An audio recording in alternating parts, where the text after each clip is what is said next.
This week on the Orange Box Podcast, we talk about the Oblivion Remaster, Switch 2 pre-orders going live very soon, the latest trailer and release date for Ghost of Yotei, and more. All of this tonight, but first, on to that beautiful bean intro.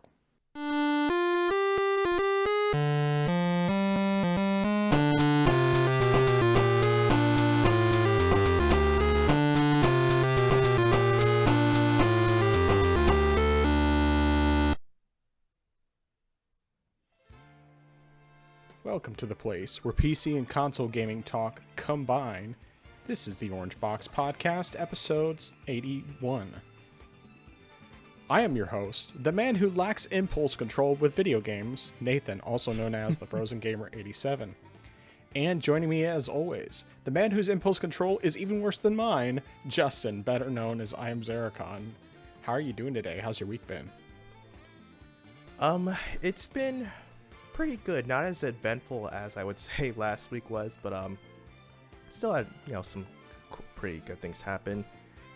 So I finally got around to shipping out my MacBook for repairs just to see if I can get that fixed. Did that Friday, and it actually happened to arrive in the shop today. So I got an email saying that it arrived and that they should begin looking at it probably in about 4 to 5 business days and see what happens from there. So Lord willing, they can get that fixed and I can get back to doing stuff with it and, get back to possibly making music again once I stop being lazy. Saturday, because they didn't get to see me because it was pretty much just adults having dinner together, went past my sister's house to see my niece and nephew because I know they wanted to see me, and my niece, she actually she drew me a little birthday card, and I think I mentioned that it was dropped off last week, but yeah, they wanted to see me, so went by there, spent some time with them, and I spent most of the time building a Lego house that I bought them for their birthday. Nice. So they had fun doing that, and definitely took much longer than I was anticipating, but it was fun. Easter Sunday was pretty quiet. Didn't really do anything on that day. I mean, of course, went to church, but didn't go out or anything afterwards. And then last thing I did was I finished reading Out of the Silent Planet. Definitely enjoyed it.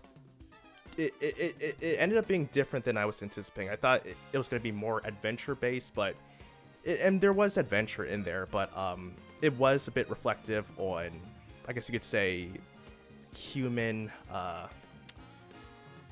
society, and I guess also behavior as a whole, just because going to a planet where, while the concept of sin is still present, it's sort of like imagine a world that was more devoted to God than how humanity was, I guess you could say, in 1930s, something like that, when you were right in the middle of World War II, and you go to a planet that doesn't understand the basic concept of war, or something like that. And so, when you're trying to dive into another culture that would be more God-fearing than the one you come from, then it's definitely sort of like a big tonal shift.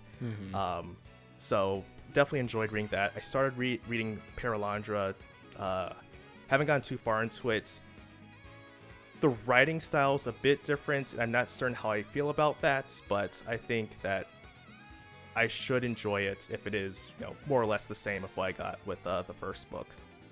But other than that, that's everything that I've encountered. All right, good stuff. Well, let's see here. I'm trying to think of what all happened in my week. Basically, okay, so Saturday was primarily cleaning day. I did get my laptop that I got for both gaming and for more than anything for when I'm traveling, particularly being able to still record the podcast and edit both the podcast and do the sermon upload and stuff for church, things like that. So I got that and spent a bunch of time testing stuff on that over the past several days, which I'll get to obviously a bit later. But something I also got in the mail. Actually, I guess I should back up a little bit. So Saturday was mainly cleaning day, and Sunday we had, of course, church, and we helped with the music. We had, that ensemble of people. Went pretty well. And then we hosted Easter dinner for my family, all my family. So it was, around 18 people, give or take. Maybe more. I can't remember. I always get the numbers mixed up in my head because I think of like how much it is sometimes when we have more people versus less, and so I have to think through who all we actually had. But either way, it was, a good number of people. I made Japanese curry, and my sister made tikka masala and naan, and yeah, it was just a good time with family. My nephews talked my ear off about video games because their parents get tired of talking to them about it. So, and most of the time I kind of brush them off because like they'll often ask me, before or after church, and I'm just kind of like, this isn't the best time to be asking me. Why don't you ask me at a different time? So, yeah, that was pretty much it for that. But then,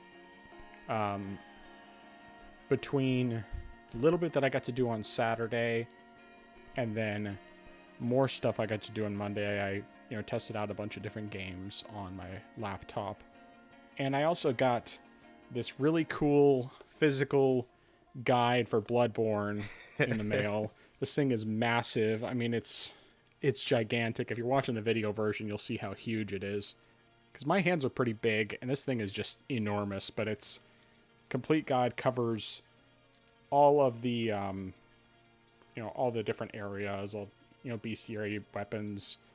Has in the bestiary, it has like boss strategies. This thing it's hardcover, and it has one of those ribbons that like you get in Bibles, for a bookmark. So that's really nifty. I haven't used it a ton because I haven't played a ton of Bloodborne, but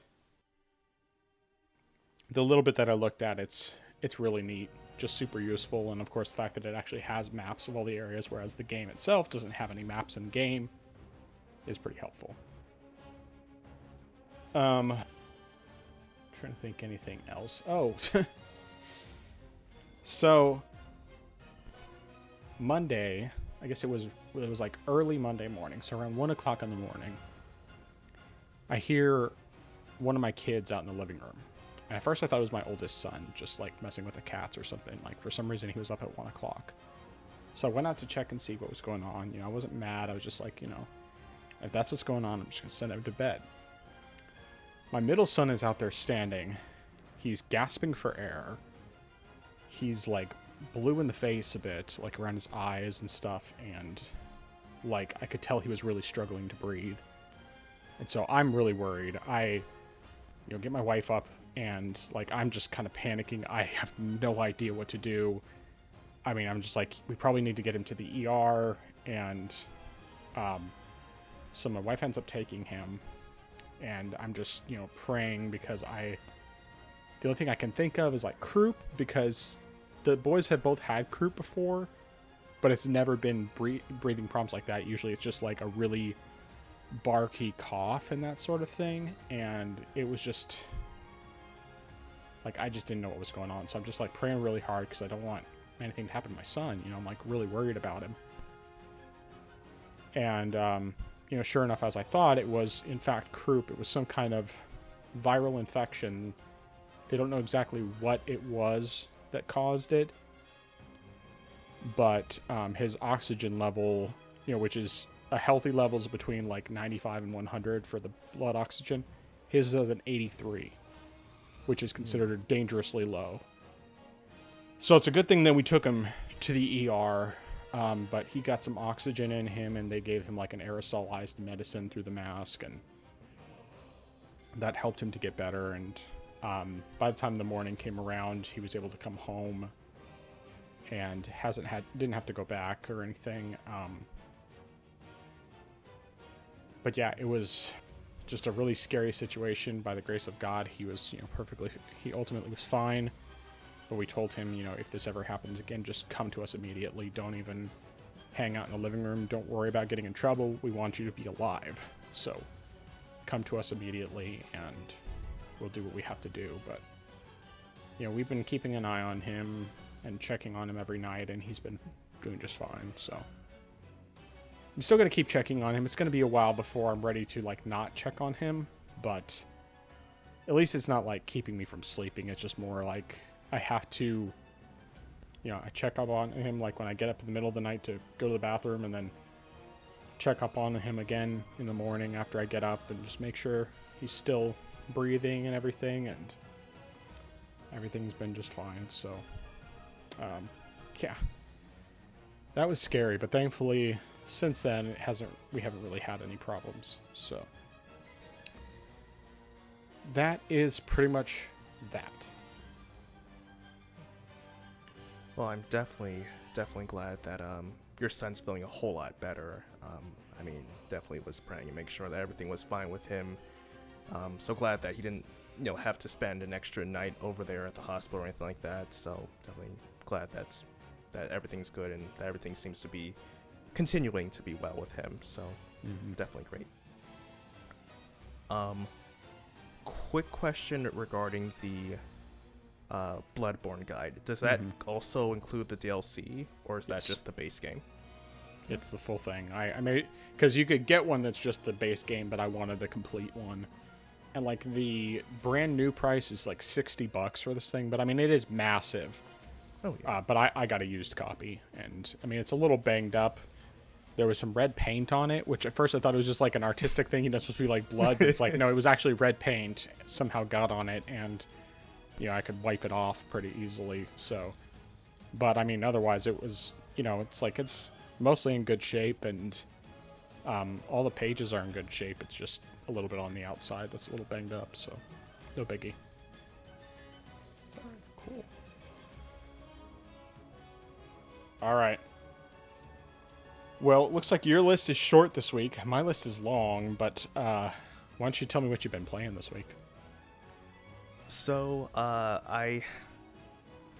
similar to what you were saying before, my impulse is not that great. I bought some games through a bundle on Fanatical. Actually, no. This wasn't on Fanatical. This actually was directly on Steam. So there were some games that were on sale on Steam, and I decided to just go ahead and buy some of them.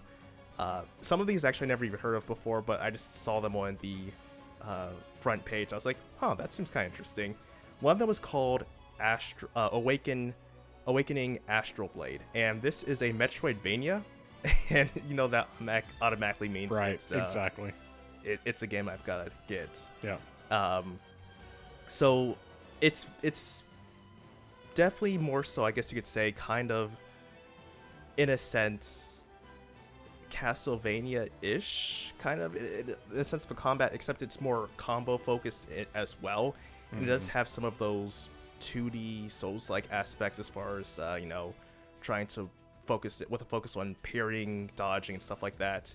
Now, unfortunately, even though I do have the parry mechanic, I don't really use it that much. I'm more so dodging, just because you get the parry mechanic later on once you have enough, I guess essentially souls to level up that aspect and obtain that skill.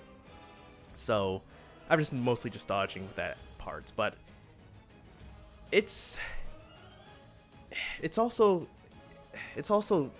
different because eventually you do get a different weapon. You have sort of your typical sword, but then you do get a scythe later on, which you can switch between the two at will. And as you do a combo, you can actually, by changing the directional pad, you can change if you're going to use finishing with your sword or your scythe, depending on how you move the directional pad with the final blow. So it's cool on that end. I don't know if there are any other weapons you can get that, you could do something different with that as well. But that's the only different weapon I've found so far. It's definitely, well, I'm trying to decide how I should explain this. It's a bit difficult. It's not overly difficult to figure out where to go, but it's not necessarily as intuitive in some sense, because you can go into different areas, and if you find an area where you're not supposed to go yet, you can always just backtrack. But I feel like the way the design is laid out, it's a bit hard to tell if you can go back or where to go, because there's one area, once you get into that area, you can't go back until you actually get the scythe I found, which is kind of disappointing, because I wanted to go explore some other areas that I didn't get to, or I didn't have a double jump yet, so I couldn't explore some more as much as I wanted to. So it's a bit of a pain in that aspect. Also, there are some parts of the area when you go onto the next part of the screen where you think you can go a little bit more before it cuts out. Unfortunately, it's not that way with some parts. You go, say, past a tree. You don't go to the edge of the screen, but you hit a tree that's probably about here, and the edge of the screen is here, and you automatically transfer into the next area, which is a bit disappointing, because I don't want to go into the next area, or say I was trying to dodge an enemy and I accidentally load into the new area. I don't know why it's like that. I would feel like you go to the actual edge of the screen, then you move into the next area, rather than here's this arbitrary spot on the screen, and if you go past that barrier, which you don't even know exists, then you go into the next screen, which I don't care for. It makes things a bit difficult, especially, like I said, if you're trying to just navigate and just explore in that aspect. As far as the story goes, I honestly can't say too much about it, because when I started to play the game, I got interrupted several times, so I wasn't really able to pay attention to much of anything. But more or less, what I've gathered is you're an android who is sent to fight mutants, and apparently you're also a successor in a whole line of androids that have gone before you, I guess. Oh man, that's gonna be spoiling things. Okay, so if you ever played Near Automata, then you'll sort of understand possibly what I mean by that, as far as like there have been others before you who have done things. But again, I'm not really gonna spoil that for anyone who hasn't played that game or hasn't gotten all the endings yet. Yeah, I've but only sort of gotten like two an endings, idea like that. So. But yeah, I mean, it's definitely fun so far. I think this is something that I will stick with. I do want to try to start finishing some games rather than just starting and not finishing them. Mm-hmm. And in a sense, I think with Gestalt, Steam and Cinder, I think a lot of the mechanics I like more, because of the fact that, for one thing, you don't have a dodge roll that you automatically have to wait to recharge before you can use it again. And also, with your heavy attack, it doesn't consume ammo just to use one attack. So I do like that aspect of it, but I feel like some of the level design is better in Gestalt, Steam of Cinder. But overall, I'm enjoying this so far from what I've played. But yeah. And the other game that I played was called Tasty Planet. So before last week I mentioned a game I was playing, Swallow the Sea, and I really wanted to know if there were more games like that. So I was just typing in games like Swallow the Sea, games like Katamari, and this was on the list. And I said, it seems interesting. I'll go ahead and just, buy it and see what it's like. And yeah, it's very simplistic in its design, but I feel like that's part of the charm, and it doesn't overstay its welcome too much. I mean, the game, I can't remember how many levels there are. I think there are probably about like 30, 31 levels. They're more or less short, not too difficult to complete. However, the big problem is trying to get all the gold medals in each level, because, and I'll actually just mention this one thing. The game is, you can play the game on the Steam Deck, and unfortunately I had to do a whole lot of fiddling around with the controls just to get it to work, because this is a game that is a mouse game, and oddly enough, it was just hard to get everything to work. Like I couldn't even get the left mouse click to work until I mapped it to the right bumper and not the right trigger, because that wasn't working at all. And trying to just get The control sticks to work as well was an issue, but eventually I got it to work. And it's, like I said, simple to play, but the problem is quite a few of the levels are just luck based, because if you need to swallow something that is larger than you need to swallow enough things that are smaller than you, but sometimes they don't appear when you want them to. And other times, I saw on a Steam forum, because I was trying to figure out why are some of these levels just so frustrating to get a gold medal in, is the fact that you have to memorize the layout, but then also you have to use the click to move feature rather than just the drag to move. And trying to click repeatedly on a bumper is not fun at all. So eventually I just tried playing those levels on desktop with a mouse, and it takes a bit adjusting to, just because of the fact that when you're using a joystick for as long as I was, switching suddenly to a mouse and trying to click and move at the same time was a bit disorienting, but it does work. But it's definitely something to get used to. But yeah, I mean, all in all, it's simplistic, but it's pretty fun for what it is. It's just annoying for the gold medals, and I've heard that the sequels are even worse with trying to get them. But yeah, that's all I've got to say about that, and that is everything I've played. All right. Well, with that Astral Awaken game, I look at this and I think it's a cross between Nier Automata, Bloodborne, and gosh, what's it called? The one on Vita. It's on Vita. Muramasa, the Demon Blade.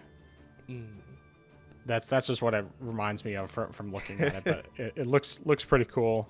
Looks like something I would probably enjoy.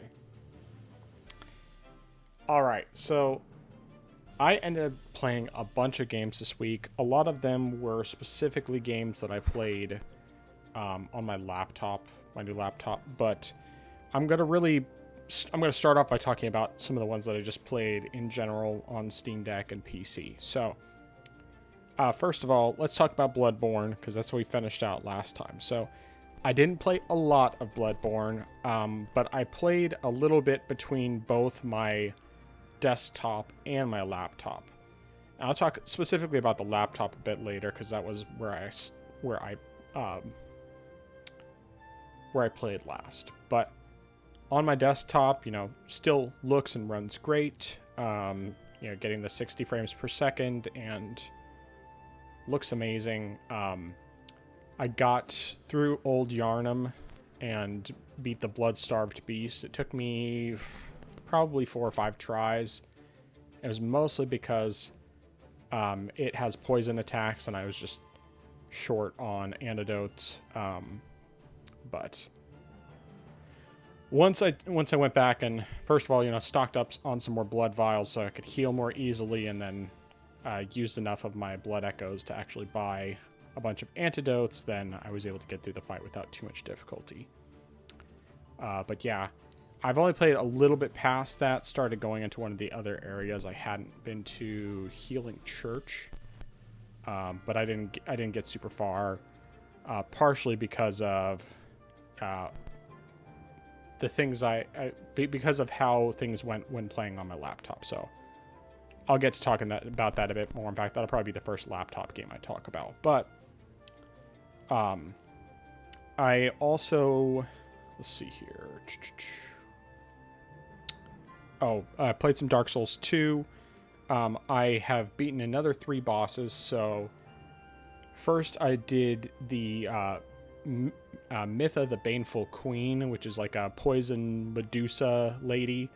Basically, she's in a poison swamp where, basically it's just like literally a pool of poison, and you get poisoned very fast, and it definitely made the fight more difficult than it would have been otherwise, because you basically can't really avoid getting poisoned, and you can get rid of the poison here and there, but it's just really annoying. So I think she took me 2 or 3 tries to get through, and I ended up just using summons, mostly because I needed someone to distract her a little bit.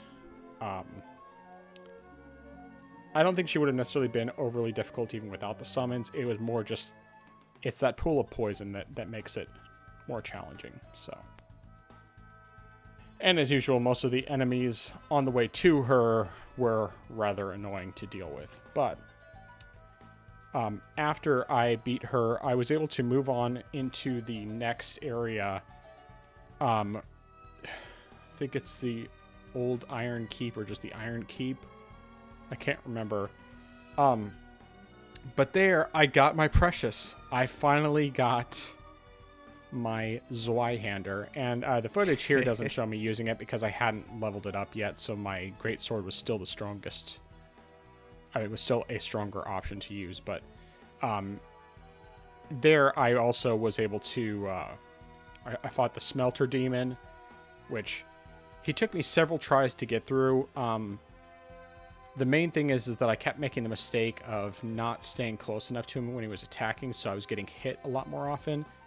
Once I realized that standing close to him most of the time was actually the better way to do things, then I ended up having a much easier time taking him down. And I mean, it still took me several tries, I think, but I was able to beat him. And didn't use any summons for that this time around. But then I also went in and fought the Old Iron King further on in.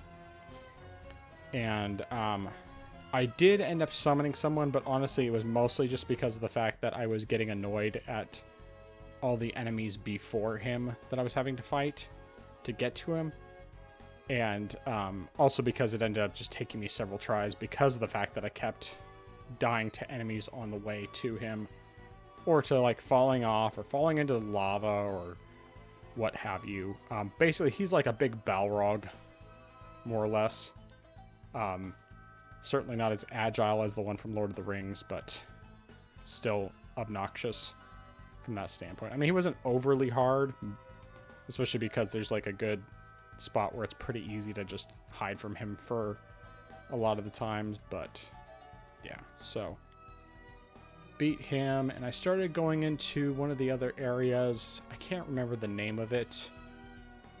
It was connected to an area I had been to previously that I just couldn't access before, and since I could access it now, I started going in that way, but I didn't really play much beyond that.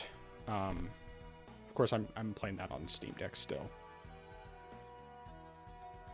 So let's get into the things that I tested on my laptop. So one of the first things, of course, was Bloodborne, and it's been very mixed on the performance with this. So when I initially tested it out, I found I could run it with the same settings, get 90 frame, or I mean not 90, at 900p, getting 60 frames per second pretty consistently, was doing great, was really pleased with that. But then I was finding in other times, it seems, especially like if the laptop had been used for a while, that it would get warm more quickly, and then the frame rate would start to drop, and sometimes it would drop down into the 20s. Thankfully, it mostly didn't happen while I was in combat. It would basically just be like I'd, load up after dying, and it would be in the 20s for a little bit, and I'd just have to stand there and wait until it got back up to the normal frame rate, and it would be fine. But then there's other times where it just straight up was just not doing so hot. And I think a lot of those times were after I had already been using it for a bit, but it's just really inconsistent. And so I tried like lowering it to 720p, and that seemed like that was the key for a while, but then I was still ultimately having some of the same issues. So it's kind of back and forth on how much I'm actually going to play on the laptop. But the footage that's playing here is recorded from my laptop, and I think this was still recorded at 900p, I believe, before I ultimately dropped it down to 720. But yeah, either way, I still enjoy Bloodborne. I just haven't played it a whole lot this week, mostly because of all the other games I was testing. So, but oh, that reminds me. When I was in Old Yarnum, so I think I told you last week about this, that when you first get in, you basically have this guy shooting at you with a Gatling gun, and you can go up and try to kill him, but he's kind of a pain in the butt to kill because he's got a lot of health and stuff, and he's a hunter like you are. So I had initially tried to kill him a couple times, didn't really have any success, and then I found that you can actually get through you actually don't have to kill him, that there's like a way to get him to be friendly instead, but it basically requires getting past the area where he's at and then like defeating a couple of bosses and then going back to him from behind so that he doesn't shoot at you. And then as long as you don't kill anything on the way, then he won't attack you. You basically have to agree to not kill any beasts, and then he will not attack you, and he'll like give you something and stuff. But I thought maybe, well, if I don't attack any beasts on the way to getting to him, maybe he just won't attack me, and maybe then I'll be able to just deal with that, and that'll be fine. And then I could do that without all the having to beat the bosses. That wasn't accurate. So I tried just doing that initially. And when I got to him, I get up on top of the roof. He starts attacking me immediately. So I try to descend the ladder behind me to get away from him. And as I'm trying to descend the ladder, he accidentally jumps off the roof and falls to his death. So he ends up killing himself. And so I end up, still getting the spoils after reviving and coming back to that spot that I would have gotten had I killed him myself. So it's like, okay, that works. And from what I've heard, you don't really, all you get is an extra emote if you befriend him, that you don't get otherwise, and that's it. So wasn't too big of a deal, but yeah. But in terms of other stuff I've tested out now, this first one I'm going to mention, I didn't actually record any footage because it was before I had the NVIDIA app set up, and I thought I had recorded it, but I hadn't. So that's Horizon Forbidden West. So the footage that at least is playing right at this moment, unless I get a chance to actually record something later on, is from my desktop. So it's not representative of what it looks like on my laptop. But laptop, I'm getting pretty good frame rates. I fiddled around with the settings a bit, but at 1600p, because my monitor or my laptop screen is 2560 by 1600. I can get it to pretty well maintain 60 frames per second when I'm out in the open world and stuff. My guess is probably it'll drop more when I'm in like towns that have a lot more NPCs and stuff, but overall, the little tiny bit that I played, I was very impressed with how it looked and ran, so I was really happy about that. But then I decided to boot up a game. I guess I should back up real quick and say the games that I wanted to test on my laptop were basically games that I have wanted to be able to play portably, but just don't run well on the Steam Deck. And so Horizon Forbidden West was one of those. Very pleased with the performance of that. But another one was Destiny 2, which I have not played. I looked at it, the last time I played it was in June of last year. So I just booted it up, and I went into like the seasonal story mission, the opening mission, because basically when you boot up the game in a new season, if you haven't done the story mission, the opening story mission, it just takes you in there automatically. And you can back out, but then every time after that, when you boot up the game, it's just going to keep taking you back to that story mission until you complete it or back out of it. So I went ahead and did that, and then I went back into the Final Shape campaign, and I finished up the mission that I had left off at, which actually I didn't have that much left to do in it. I was very close to the end. But yeah, so in terms of how this game runs, it runs amazing on my laptop. Like, I am getting minimum, on average, 120 frames per second, Usually it's the 130 to 140, 150 range, and that's at 1600p with high settings on everything. I mean, for all the criticisms, many of which are totally valid when it comes to Bungie, one thing is that they do an amazing job optimizing their games on PC. Destiny 2 is like a shining example of game optimization on PC. And, like I said, lots of things to criticize about Bungie, but their optimization is on point, and this game just runs so well. I am so happy with that. I ended up just basically playing it with my PS5 controller because I didn't really... I didn't want to take the time to set up the Logitech app for, like my custom mappings for my mouse and stuff and plugging all that in. And I was already using my PS5 controller for a lot of the other games because most of them are PlayStation published games. So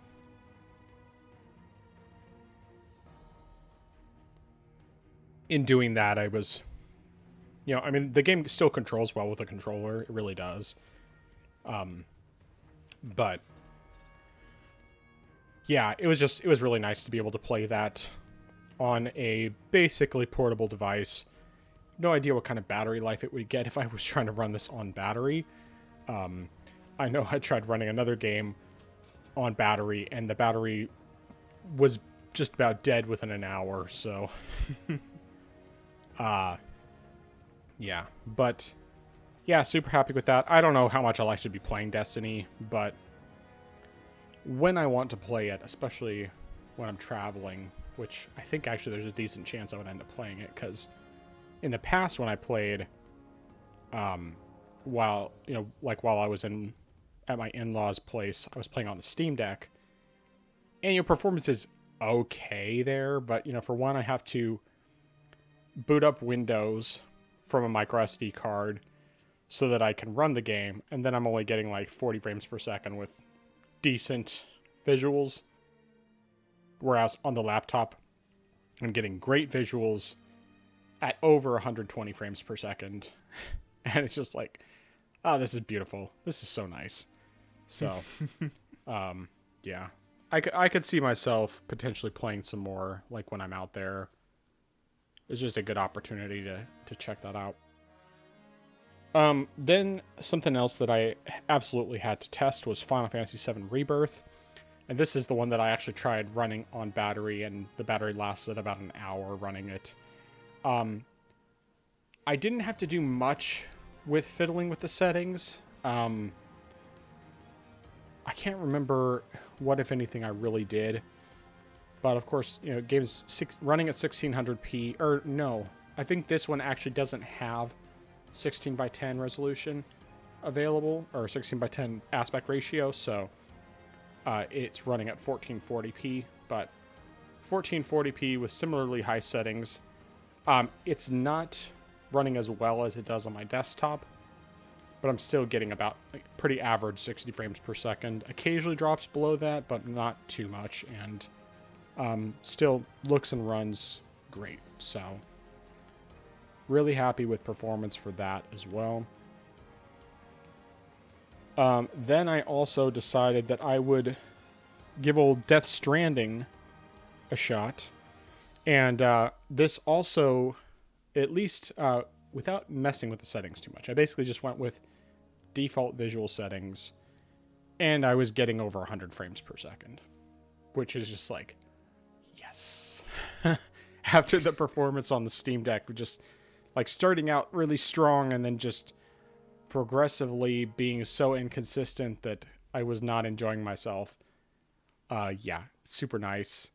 I might fiddle around with the settings when I want to play it some more, just because of the fact that I probably could bump up the visuals a bit and still get a good frame rate, but for the time being, I mean, getting over 100 frames per second is wonderful. And I didn't play a lot. I basically just played enough to do like a handful of deliveries, just slowly working towards that, getting all the achievements. But Let's see here. I also went ahead and tried out Jedi Survivor. As this is, of course, another one that doesn't run well on the Steam Deck. So initially when I booted this up, the game was running at like 40 something frames per second with basically all the same settings I had on my desktop. And I'm thinking, okay, well, this laptop's just not as strong, but it seems like I should still be able to get like 60 frames per second. Because like I was getting over 100 on my desktop, and my desktop is definitely stronger, but still, it just didn't make a whole lot of sense to me. And so I only messed with it briefly there, but then I went ahead and messed with it again later, and I realized that my laptop had been in balanced power mode instead of performance. And so once I bumped it up to performance, I was getting like 80 something frames per second. Unfortunately, also though, at that point, like I was looking at the visual settings. I was trying to figure out, man, how is there such a drastic difference? I mean, is it just because of the performance mode? And it was, but also because it was using frame generation. It just turned it on, and it's like, I don't want frame generation, so I turned it off. And then it was just, it was still in the high 60s, which is, more than good enough. I mean, especially because I could play it mobile. It's, running at 1600p. I did have DLSS turned on for some upscaling, and I should also note I have been using I did use DLSS a little bit on, like Horizon, and I can't remember what else. Not on Destiny, because Destiny doesn't have that, or if it does, I don't use it. But I use it a little bit because the DLSS on the 4000 series cards is actually really good. Like I'm really impressed with it. It seems to be quite a bit better than it was on the 2000 series. And besides, I figured with this being a laptop, being weaker anyway, I might as well try to squeeze whatever performance I can out of it. So either way, I'm still pretty happy with it. It looks great. You'll see the footage here. Looks really good. Runs really well. I'm very, very happy with that. And this is going to be great for playing a lot of these games, because there's just some of them that just don't run well on the Steam Deck, and being able to run them significantly better on my laptop is wonderful. So, let's see here. There was, I think, one or two more games. I guess total of 3 more games. So then I did Ghostwire Tokyo, which also has had kind of mixed performance on the Steam Deck. Was mostly in the 40s before, but then at one point it was just dropping into the 20s, and it wasn't working for me. So my laptop, it's running great, running around 100 some odd frames per second, with high visuals on basically everything. Sorry, I forgot to turn off my alarm. And with that, the can't remember if I'm using DLSS. I know I'm not using frame gen, but like it looks and runs great. Really, really happy with how it looks and runs. So whenever I actually get back to that, I could definitely see myself playing that a bit on the laptop. I mean, I could very well just end up playing it primarily on the laptop, but it's just kind of going to be a case-by-case basis with that. So I was a bit rusty on the controls, and there's definitely a couple spots where I was having some issues, but nothing to where I like died. It was just a couple times where I got close. So either way, pretty happy with that. And then I decided to try out Returnal, which similarly runs basically just as well as it was running on my desktop before I upgraded. So I'm like very, very happy with that. Let's see here, 1 second. Adjust this a bit, because it's not fitting the frame. I'm running that at 1400p, and Basically all epic settings. I turned off all the ray tracing stuff because it was just doing just enough damage to performance to where it was like, I don't really want to do that. So I, went for that, and I'm really happy. This runs fantastically well on my laptop, and so I will definitely end up playing it here some when I actually decide I really want to play it. I basically just played a bit more, just trying to make some more progress in where I was, working back towards that boss to try again. But either way, I'm quite pleased with how it looks and runs, and yeah, it's a great game. But the last game that I played was one that came out just yesterday. And that is the Elder Scrolls IV Oblivion Remake. And we'll be talking more about this a bit later. So the thing about this game is, number one, of course, I mean, as we expected, it shadow dropped. $50 for the base version, $60 for the deluxe version, which basically just came with a couple of add-ons.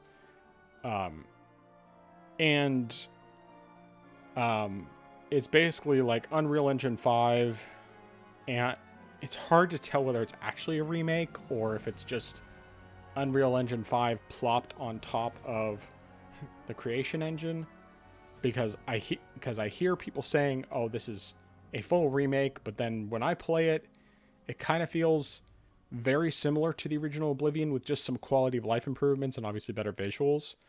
But the game is Steam Deck verified, and that was one of the things that really motivated me to grab it. Plus, of course, going through Green Man Gaming, I could get it for 16% off, so it was, an even better price.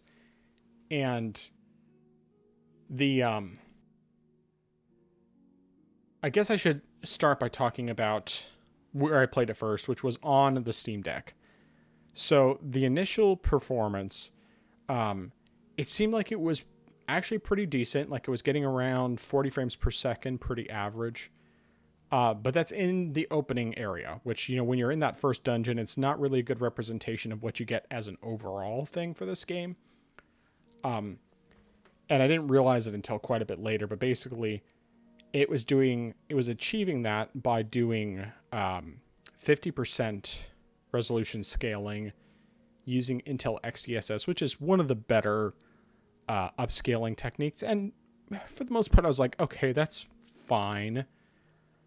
Even though I wasn't really a huge fan of it being, that more blurry kind of thing.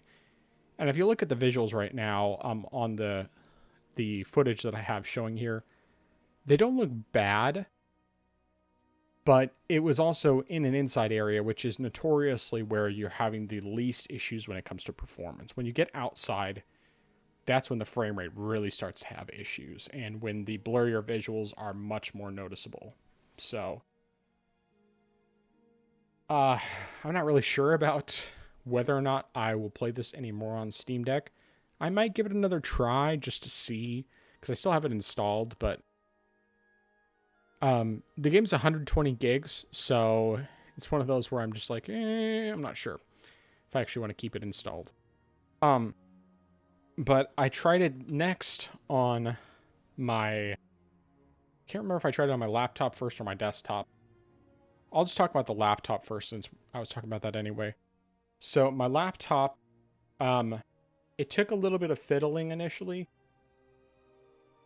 but once I actually figured out that, surprisingly enough, ray tracing is actually makes it run better in this case, then I put on ray tracing. Because I guess, well, one of the things is that ray tracing is a GPU intensive task, and if the GPU isn't being used enough, then the CPU's, all the work's being put to the CPU, which, then you have the bottleneck from the CPU.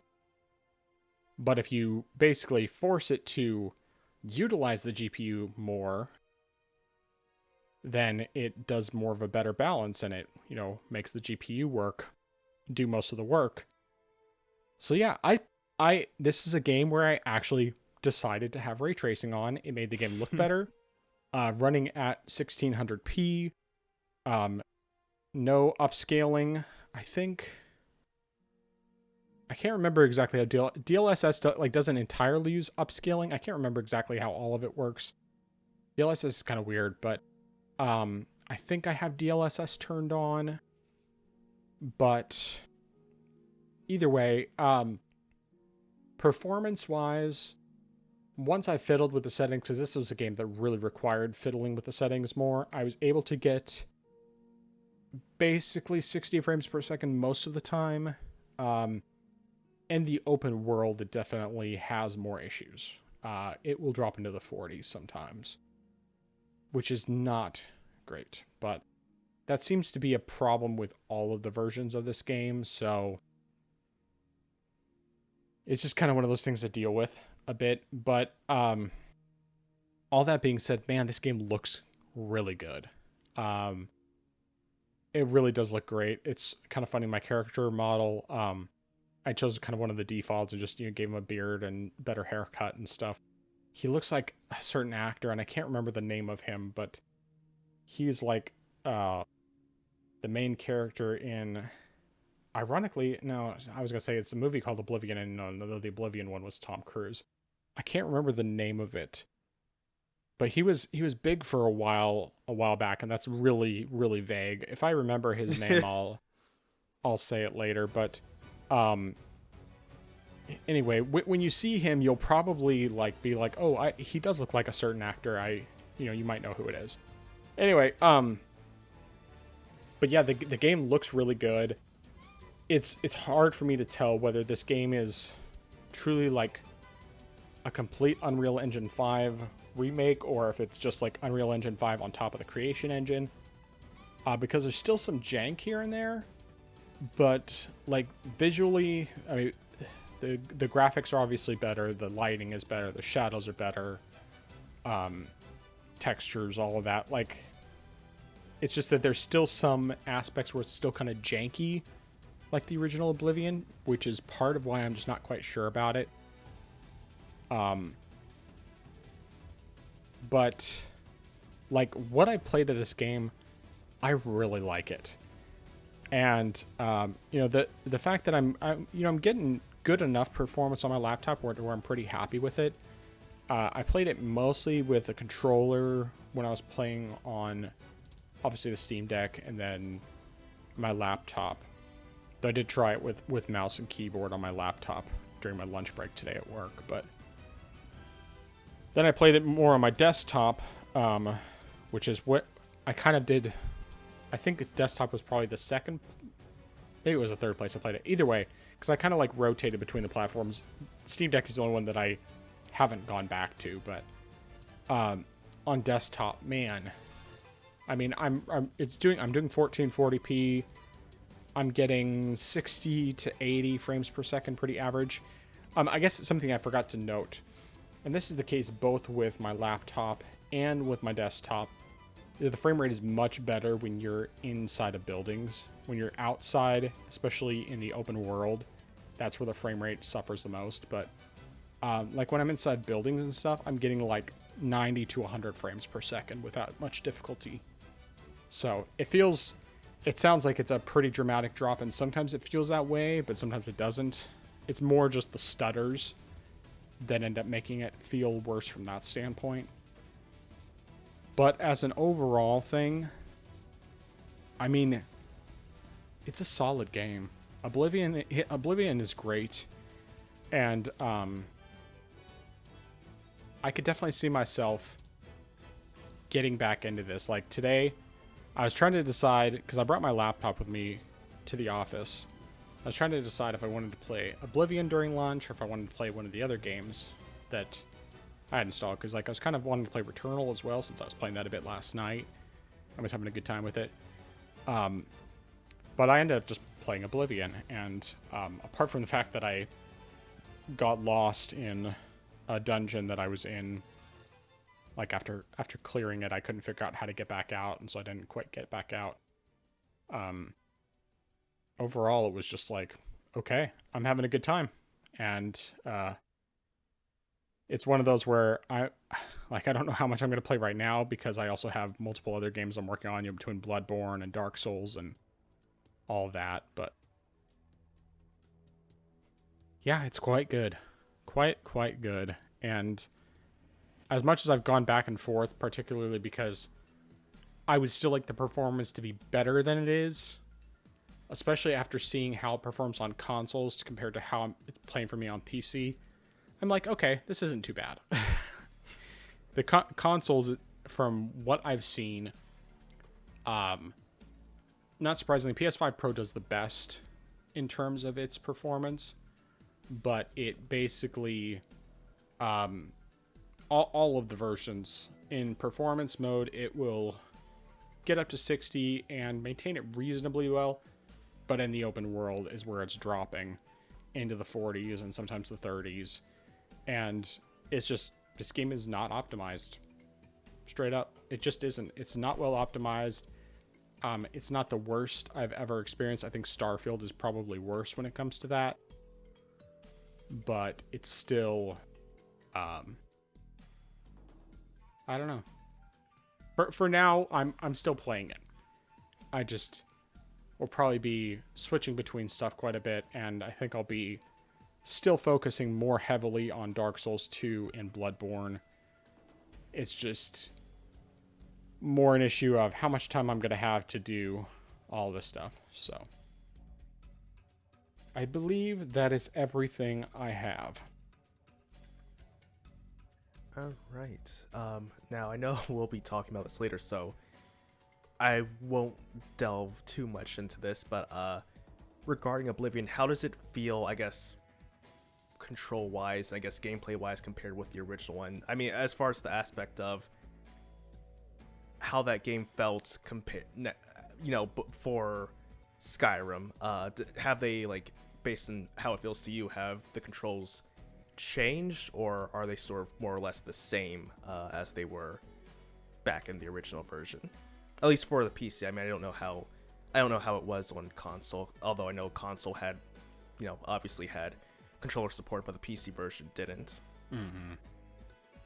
Well, it's a little hard for me to say, because the last time I was playing some of Oblivion was on my Steam Deck, the original version, and apart from obviously the fact that it has actual native controller support on the PC version this time around, I'd say it controls very similarly. Like, there's definitely some quality of life improvements when it comes to like menus and stuff, but I mean, like, there's still room for improvement on that front. Overall, though, I would say it controls very similarly. I feel like it's maybe a little closer to Skyrim in how it controls, but like Oblivion wasn't that dramatically different, other than the fact that you could still use spells even when you had weapons equipped. You didn't have to use up, one of your hands just to use a spell, and that's something you still can do. You can use a spell at the same time that you have weapons equipped, so that's really nice. That was something I always liked better about Oblivion than Skyrim, and it's still the case in this version.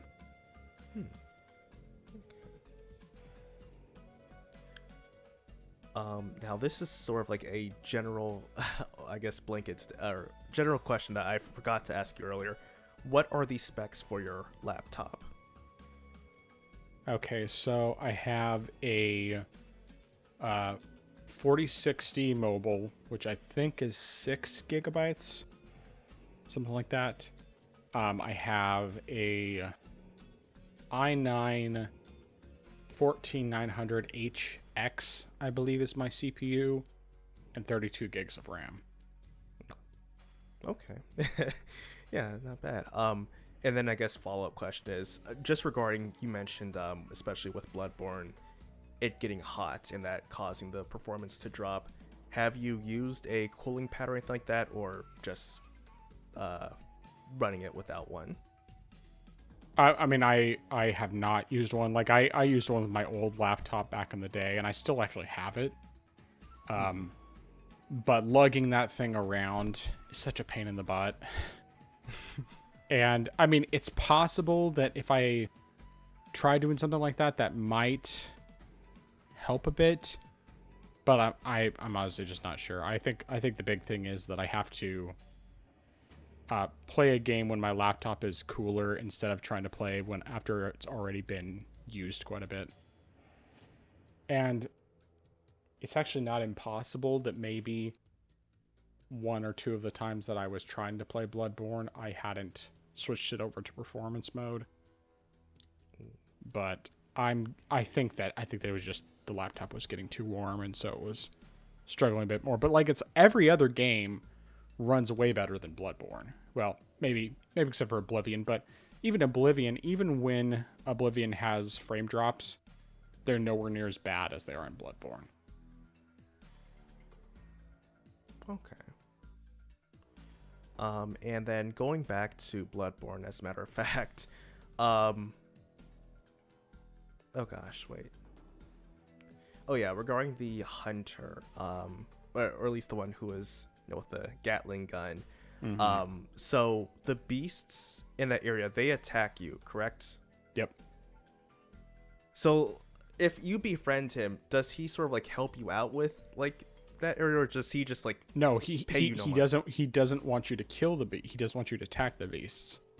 I mean, like, I don't know any of the story stuff yet, so this is a potential spoiler but like I haven't come across the lore specifically in game. I just saw it in a video where it showed someone talking to him.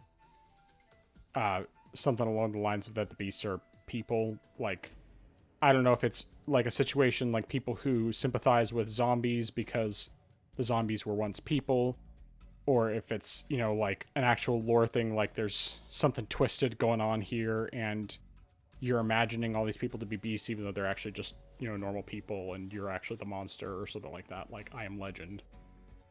But yeah. Okay, yeah, I was just curious because I was wondering if it was a situation where it's like the giants in Dark Souls 3, where if you befriend him, he'll actually attack enemies for you. Oh yeah. But I guess not. Not like that, no, unfortunately. Okay. Yeah, I think that is everything that I had noted as a question.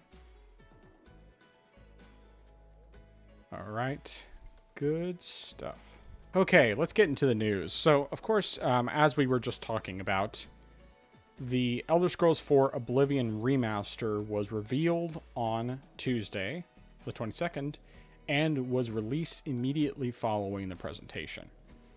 It came out for PS5, Xbox Series S and X, and PC, which includes both Steam and Windows Store. Probably, I don't know if it's on Epic Games, but I'm guessing probably it is. Either way, what are your thoughts on all this? Actually, I guess I should back up and say, I mentioned this a little bit earlier, but the game is $50 for just the base game. It's $60 if you get the deluxe edition, which comes with some additional armor and horse armor. And this isn't horse armor period. This is just a special, like, decorative horse armor. If you spend $60, you get that extra stuff. But all the DLC is included with the base version. So, what are your thoughts? Yeah, so it definitely, the folk tales were true that, we were getting Oblivion Remastered, and they definitely did shadow drop it essentially. And it's funny how I think it was Monday, first we were like, all right, where's the announcement? And then they just said, all right, tomorrow we've got the actual presentation for the game. And it's like, okay, that's a bit of a tease there. It's nice that it wasn't, $60, $70, for the game. Would I have preferred it to be $40? Yes, but as you said, if you get through Green Man Gaming or something like that, you can get it for, roughly $40. So on that end, you're making it balance out. I do feel like this game definitely could have been optimized more. I know that in addition to the problems you were having, someone that I'm friends with on Steam, he bought the game and he said that the game, after I think the initial assassins right within the palace, after that fight with them, the frame rate immediately tanks for him, and he, just like he was not happy with it. Although I did see later on he did update his review and said that after fiddling with some settings, he was able to get things to work out better. And he said that he's using, I think, an RTX 4070 Ti. I can't remember what Ryzen CPUs he's using, but it's, something decent enough, and then 32 gigs of RAM. So it definitely was concerning, the fact that he's having issues, considering his PC is, pretty adequate enough, I would definitely say, and he was getting poor performance, but I guess whatever he was doing worked out well for him when he was able to get things running better for him. So hopefully that's the case. I'm definitely really disappointed, though, about the Steam Deck performance, because I think the worst thing you can do is say something's verified and the performance is just absolute garbage. I think that's probably one of the biggest sins in this case, because I don't think a game... I mean, granted, I feel this way about a lot of games that are Steam verified, and, some people might disagree, but I just feel like if you're saying it's verified, it should run very well. In my opinion, 60 frames per second. It might not always be the case, but I definitely feel like this, if Steam Deck verification, you should be having a good time playing the game. The fact that it's inconsistent, and you did mention that, once you go outside, it's gonna drop regardless of where you're playing it. It just depends on how much of a drop it is.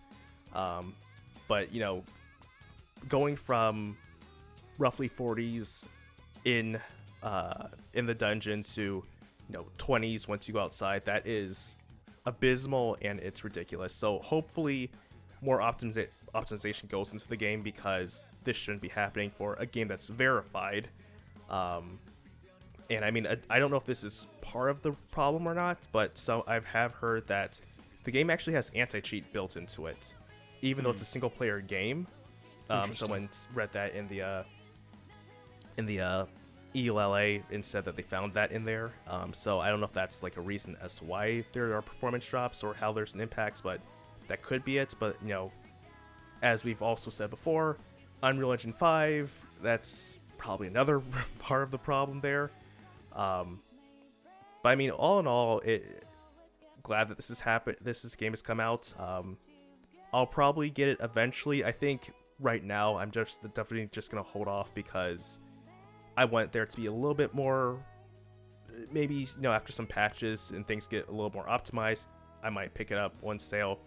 But I mean, also I went ahead and pre-ordered Clear Obscure Expedition 33 Nice. because I was like, I'm really tempted to get this game and give it a shot. But yeah, I just didn't want to spend another $40 right now, as of right now. But yeah, definitely great stuff though. Now, one thing I will say, the Steam Deck verification, my understanding of what they consider verified is basically if when you boot up the game, it runs right away. Like, it runs without having to mess with any settings. You don't have to, I mean, everything, it just works. That doesn't necessarily mean it's going to have great performance, but it will work without having to fiddle with the settings. And that it does. So, now, obviously, I agree with you. Yes, it should definitely run better than it does. But it does work right away without messing with the settings. So, there is that at least. Yeah, like, I have such mixed feelings about this game. As an overall, the more I reflect on it, the more it's positive. I still think it is not well optimized, and it needs some work from that standpoint. I'm hoping that they'll actually do some things to make it run even better. Especially for, like, console people. Because for me, like, the performance really is quite good. Like, even at the worst, I was...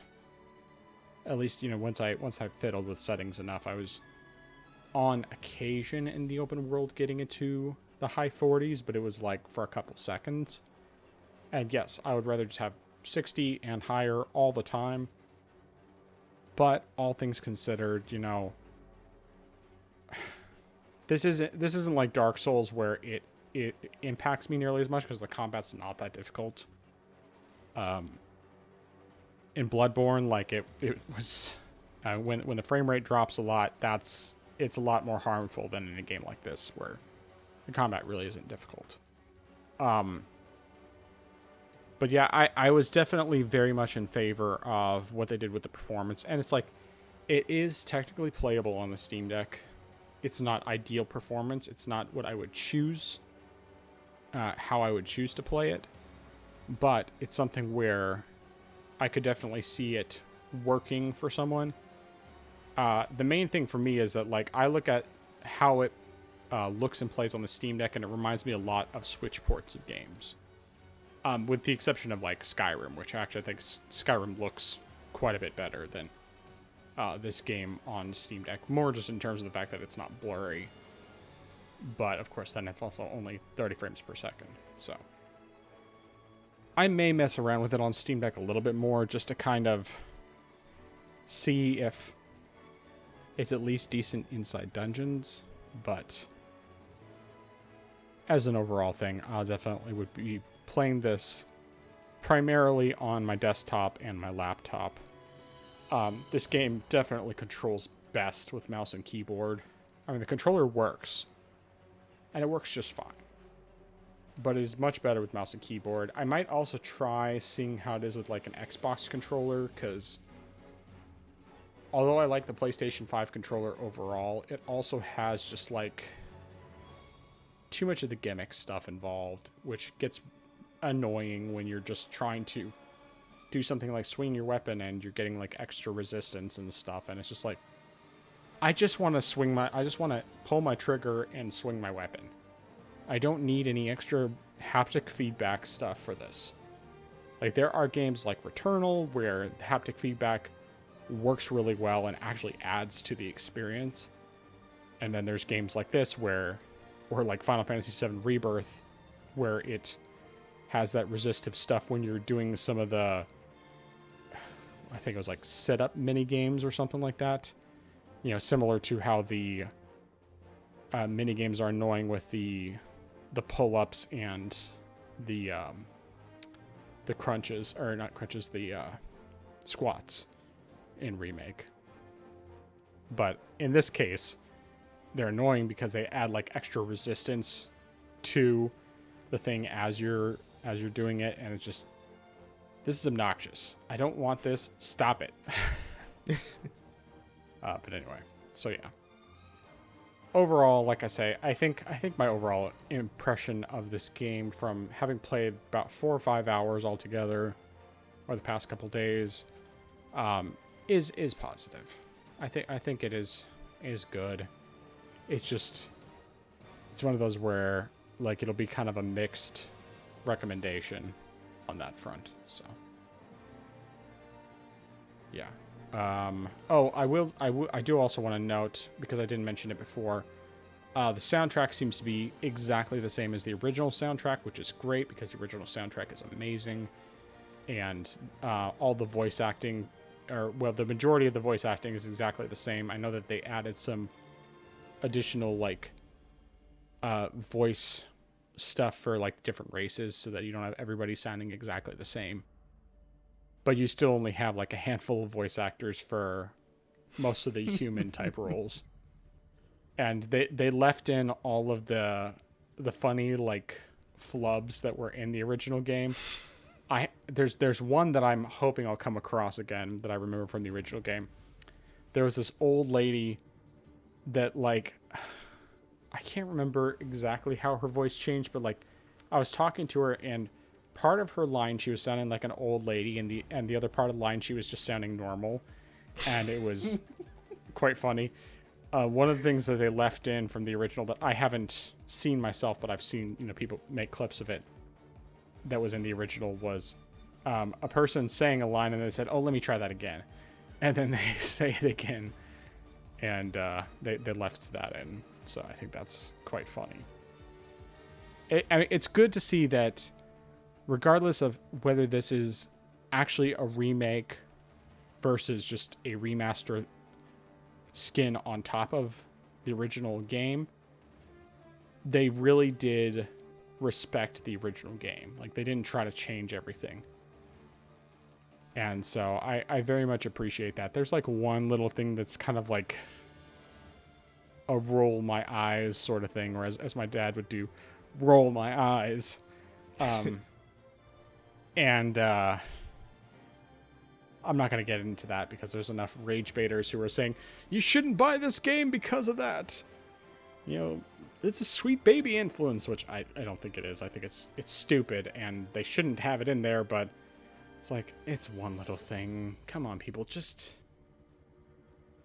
I mean, you know, it's fine if you don't want to buy it. Go ahead, you know, play the original game. The original game is still great, and it's runs way better on modern hardware than this one does. You just don't have controller support on the PC version. So but yeah, I think that's everything I have to say on it. All right, cool. And I definitely do appreciate them keeping in those lines from the original game, you know, adding that, keep them in there just because it adds that level of familiarity and, I guess, to a degree, authenticity of the Oblivion experience. I mean, sort of like how with the Crash Bandicoot Trilogy remake, they kept in the original bugs and glitches for people who actually wanted to speedrun the games, because those were part of what they did for the original games, so they kept those in intentionally for that purpose. So, you know, for even though sometimes, you know, certain things you might say, this was cheesy or this was horrible or whatever in the original game, you know, sometimes it's those cheesy things that really help make a game what it is, or any type of thing experience, because if anything was you know, completely deadpan serious, it wouldn't be as great. But, you know, sometimes it's those little things that enhance the soup. Yeah, it's kind of like, I remember in playing Skyrim on the Switch, one of the glitches I came across, I think it's near like the end of the main campaign, and you're facing off of that against that dragon, and or you're like talking to him. I think it's Parthenog or something like that, and he literally just starts floating and spinning up into the air, like just the model goes like spinning and straight up into the air. It's not like he's flapping his wings or anything. He's just like, it's quite funny. And of course, you know, then I reloaded and it was fine, but it was, that's the thing about Creation Engine, is it's got some of those wonky things, and that's part of why I wonder, like, is this game actually a full remake, or is it just they took Unreal Engine assets, lighting and stuff, and slapped it on top of the original Creation Engine? Because there's just enough of that, like, old Creation Engine jank to it, to where it feels like it's just basically a new coat of paint with some added stuff. But I don't know. Either way. All right. You want to talk about the Switch 2 news regarding DLSS? Yeah. So, and we talked about this a little bit before about you know, the statement put out by Nvidia talking about how the Switch was going to use DLSS, but Nintendo hasn't said anything about it officially themselves. However, it has come out now that DLSS is definitely being used for Cyberpunk 2077, which is definitely utilizing it because the game is upscaling from as low as 360p to getting running up to 1080p in the game, which was noted before by Blenty, and he actually originally said it was possibly a little higher, like from 720p being upscaled to 1080p, but now we see that's actually quite lower than that. And let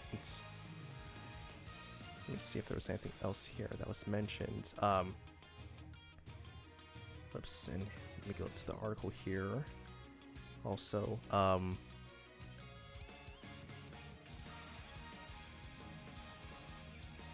yeah, I think that was essentially everything that was mentioned here. Now, Nintendo still hasn't said anything about DLSS being used, and also it hasn't been stated which version of DLSS is being used. It's speculated that this could be DLSS 4, but again, there's nothing concrete or specific mentioned just because NVIDIA hasn't said anything specifically, but also Nintendo has not said anything at all about this, so we can only go with speculation as to what's being used so far, but that's essentially it. And what are your thoughts regarding this? Well, I mean, like you said, we've talked about this a bit last week, but the thought of it being potentially 360p, as low as 360p for handheld mode, and then upscaled with DLSS, that is definitely making me wonder if this thing is actually going to be as powerful as the Steam Deck, because it's kind of sounding like it might not be. Now, DLSS is way better technology than FSR, at least up through FSR 3. And, I mean, especially if they're using DLSS 4, that will definitely it should make a big difference in terms of the visuals. I mean, like what we saw in the presentation for Cyberpunk, it actually looked pretty good, but I'm not sure how much of that was representative of handheld mode versus docked mode. I have a feeling it was probably more docked mode. And from my understanding is that this game in particular, the idea would be that 720p would be the resolution it would be going for in performance mode, and that performance mode is 40 FPS rather than 30. Or 60 for that matter. So, of course, I'm a big proponent of 40 FPS. I think it's a great middle ground. It actually is significantly better than 30 FPS, even though it's only 10 frames difference. It really feels so much better. And for handheld mode, I think 40 FPS is perfectly acceptable. But it definitely makes me wonder, okay, how strong is this handheld actually going to be? Yes, it can utilize DLSS, which I think will be super helpful in making games look a lot better than they would otherwise. But it also just makes me wonder how much power this handheld's actually going to have. Now, do I think it needs to be super powerful? No. But I would like it if it was more powerful than the Steam Deck, because, as I've said before, it would give Steam a reason to up their game and produce an even better product next time around. Because even though they're not direct competitors, it's still something that can challenge them to have a new baseline for their system. I guess I don't really have any other thoughts on that matter. So, go ahead. Yeah, I definitely agree that it hearing this news did make me wonder how powerful the Switch 2 actually is. Because I don't know what the performance of Cyberpunk on the Steam Deck is, but I would reckon it's a little bit better and it runs at a higher native resolution than 360p. It's just my understanding, because I mean, I want to say, let me just quickly check here, because I also want to say that the game is, at least, of course, as with Oblivion, that doesn't really say much. But I think the game also is verified for the Steam Deck. But yeah, I think I remember seeing that people were able to get 40 FPS on the Steam Deck for that. Yeah, and I mean, probably not running at 360p. Yeah. Okay, actually, I'm not seeing anything on here. Oh, never mind. I do see it as verified. Yeah, so I mean, I wouldn't imagine it's hitting. I wouldn't think that's probably hitting 40, but I would say that the native resolution probably is better. Because I mean, of course, you can use FSR, but as you said, it's not as good as DLSS. And I still do believe though that the Switch Deck Oh, goodness gracious me. I do believe that the Switch 2 is more powerful than the Steam Deck. However, it makes me wonder, as opposed to, say, an Asus Ally, like how much more powerful it is than that, if it's more powerful. Because the Ally is definitely more powerful than a Steam Deck. But I feel like that is the question. How much more powerful than an Ally is it? Because that, I feel like we would get a better representation of, what it can actually do, or how much more of an improvement PC handhelds would need to be to actually match or surpass the Switch 2. Because I still feel like Valve has already said that they're not going to put out a Switch. Oh goodness, what is wrong with me today? They're not going to put out a Steam Deck 2 until they feel like there is a substantial performance upgrade. And I think not even that. Like, I feel like they said that they wanted to have more than just a substantial upgrade before they would make a Steam Deck 2. So, I would still say it's probably going to be at least 2 years before we get a Steam Deck 2. I have to make sure I don't mess this up again. And by then, because AMD already has, I think it's the Z2 or Z3, I can't remember, chip that's coming out. And if that's going to be doing better than what's currently on the market, then, maybe it could possibly be roughly around whatever is in the Switch 2. We would definitely have to wait and see. It still would probably be behind NVIDIA, but, if FSR is a whole lot better, I don't know if they'll, by that point, be on maybe working on FSR 5. Then, maybe it could be somewhere on par with DLSS 4, if not, maybe slightly earlier, like maybe 3.5. Then I feel like, that could help. But, yeah, I don't know where I'm going with this. But essentially, it's possibly not as the Switch 2 is probably not as powerful as I probably intended, but I still feel like it's definitely more powerful than Steam Deck, but it might not be that much more powerful than an Ally. And the fact that we're seeing the game having to be upscaled from such a low resolution really makes me wonder how many other games that have been presented are actually having to be upscaled, and from what point are they needing to be upscaled to, just to make sure that they hit the performance that they're hitting. And that is kind of concerning in a sense in that aspect. But hey, I guess time will tell until we know all the information and details. That's all I gotta say on that. Indeed. Well, if we believe any Nintendo fanboys, this thing is going to be more powerful than a 5090. Because, magic. That's how. It's magic. All right, let's move on to the next topic. So, we got confirmation of the Switch 2's pre-order date, and I don't think we talked about this at all last week, right? No. Okay, so the Switch 2 is going to be available for pre-order starting on April 24th, and that is in the US. I believe it was already available elsewhere, but the price is not increasing for the hardware or the games with the tariffs and everything. They are going to be increasing the price of accessories, which I guess we can talk about that as well, but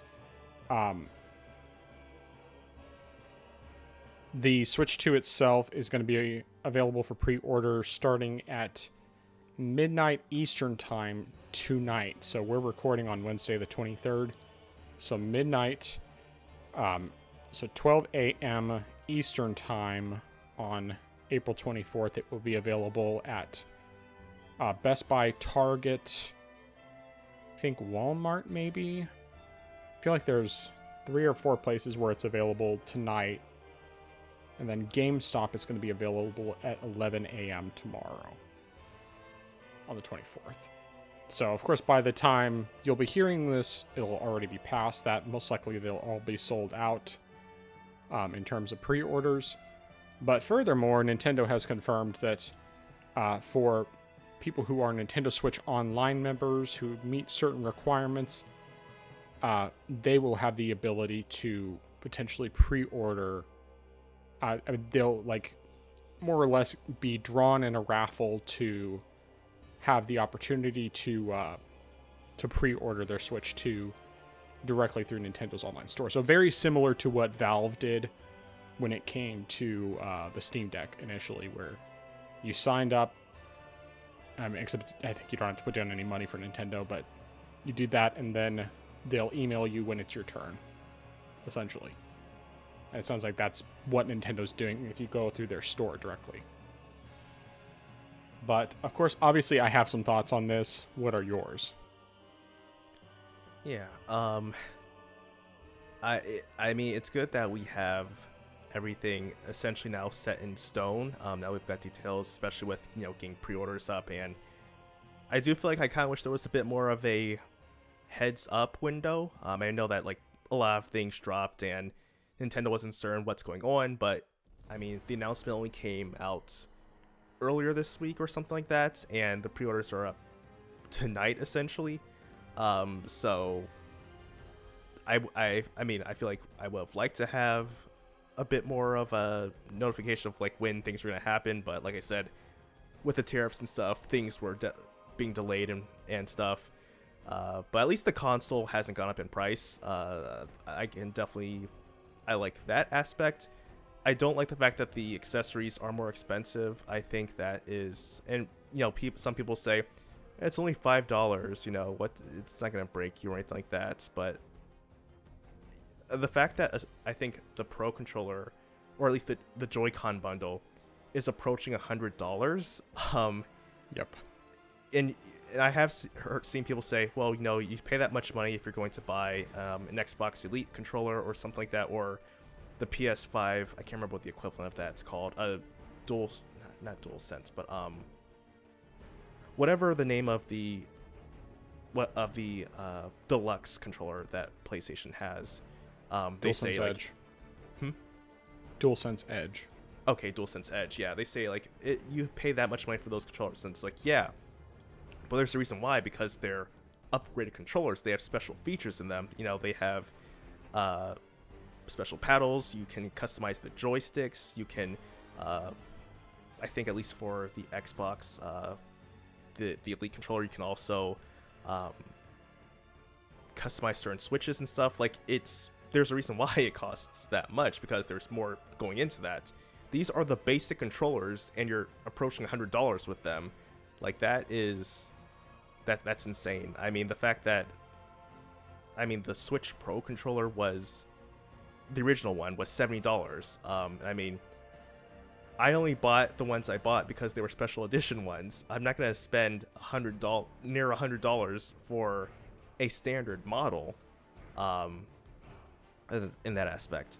Now, one thing I do actually appreciate is the fact that, at least if you're buying directly from Nintendo, if you're buying from some other retailer, then you're not going to get the same privilege, but they are giving you a better protection with trying to get access to a console. That's definitely something that has plagued many items in the past, and some people, some places try harder than others. As you said, Valve did it with the Steam Deck, and that definitely helped. And I do think this is a good approach. And you said this is a lottery style, correct? Or it is just like it's. I think in Japan it's more of a lottery style, okay. And then elsewhere it sounds like it's basically like they will, the people who said that they were interested in it will get the opportunity to order it first, and then it'll just kind of they'll go down the list as they restock. Okay, yeah, because I understand to a degree why they do lottery styles, because it is, in a sense, more fair, and it does help combat scalpers who just try to have multiple accounts set up. But I feel like if as long as you have an account that meets the requirements, it shouldn't necessarily be a lottery, because that shows that there are people who actually bought a system. They have an account. They've spent time playing the game. So you can't just bought that type of thing, because it requires time, money. It requires a lot of stuff. So I do appreciate at least the other countries outside of Japan who have done that, and I feel like that in a sense is the best method. And in fact, even before Valve did that with the Steam Deck, EVGA, I applauded them for how they handled the RTX 30 series cards, because that they essentially did that type of thing where as long as you had an account with them, as long as you also, I can't remember what the exact requirements were, but if you had registered products with them before, then you were eligible to sign up for their pre-orders for the 30 series cards, and get in line. And essentially, once you were drawn, then you had a window to purchase the card. Otherwise, you would get kicked out of the line. You had to get back in. And I even remember, because I had signed up for that for that system, and people actually made spreadsheets to keep track of where you possibly could be in the queue, so that way you would know how close it was to you possibly being selected. And that was pretty fun, especially seeing other people and getting feedback and stuff like that.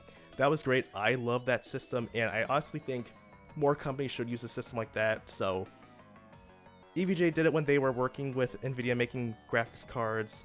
Valve has done it. Nintendo's doing it, at least outside of Japan.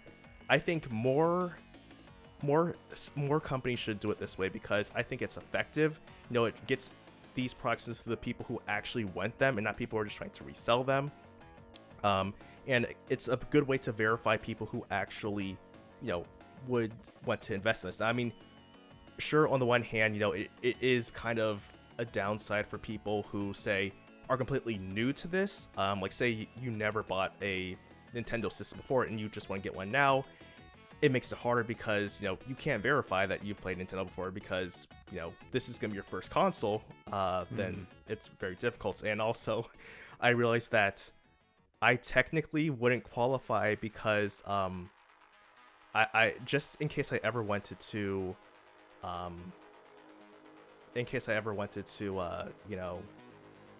do something with my Switch, I left in airplane mode so it wouldn't auto update. So all the playtime that I've spent within the past year or so would not count, just because I was like, I didn't want to get like an update that would prevent me from rooting my Switch or something like that. So it wouldn't count, but it is what it is. I'm not really trying to get a Switch 2 at launch anyway. But I guess at the end of the day, kudos to Nintendo for actually creating a system that works. If you're not using that and you're going through a retailer, then Godspeed, because those things are going to be gone within milliseconds. I can tell you that much. But yeah, that's it. That's everything I have to say. Well, with it being tonight, and us usually finishing closer to when it would become available anyway, I'm gonna try to see if I can get one through Best Buy tonight. I'm not expecting to have any success, but I'm very much going to try. If I don't have success, I will probably try GameStop tomorrow, and then if all else fails, I will go through Nintendo.